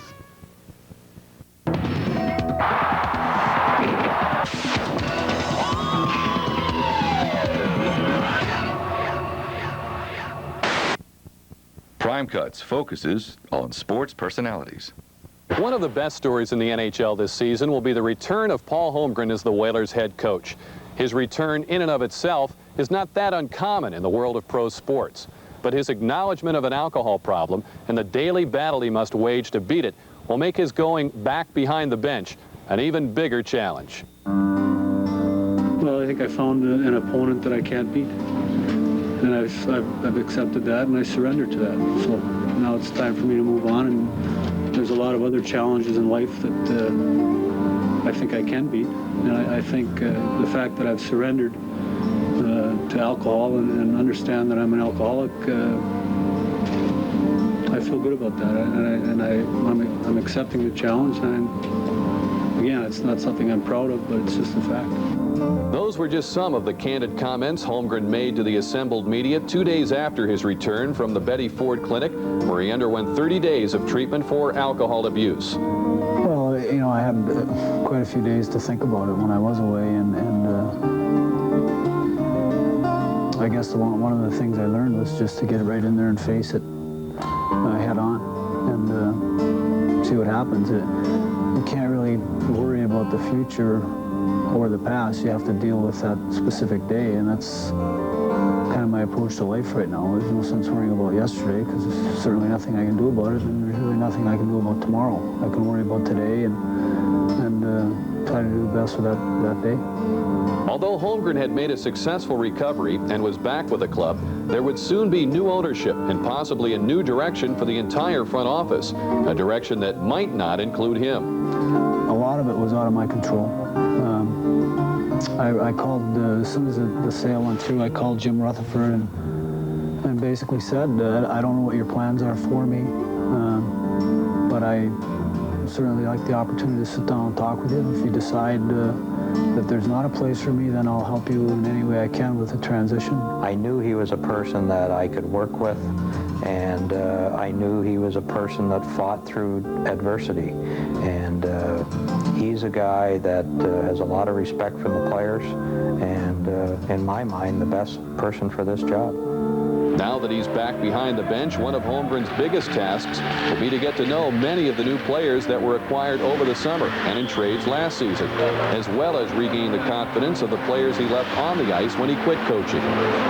Homer's, I don't think for this year he'll be as patient as he has been in the last 2 years. I think he's going to demand a lot more of us, both physically and in the wind department. When we practice, you know, it's 100% out there. It's like a game situation, and that's how you get better. And I know when Homer was here, coach second year, that's how I got better, is because, you know, he taught me how to practice at a higher pace and to push yourself. Well, just like I mentioned to him after that first skate that we had, I just simply went up to him and I said, "You're just like people told me." And he said, "What was that?" I said, "Madman." Mr. Intensity, and that is great. I mean, that's the way I look at things. We need direction. We need to be more structured, and I think that's pretty much what he's doing right now. Much of the past year has been filled with turmoil and soul-searching for Paul Holmgren, but he has confronted his problems with courage and integrity. The way I have to look at it is every day is a test, whether it's a game day or a non-game day for me personally. So I think I can bring that approach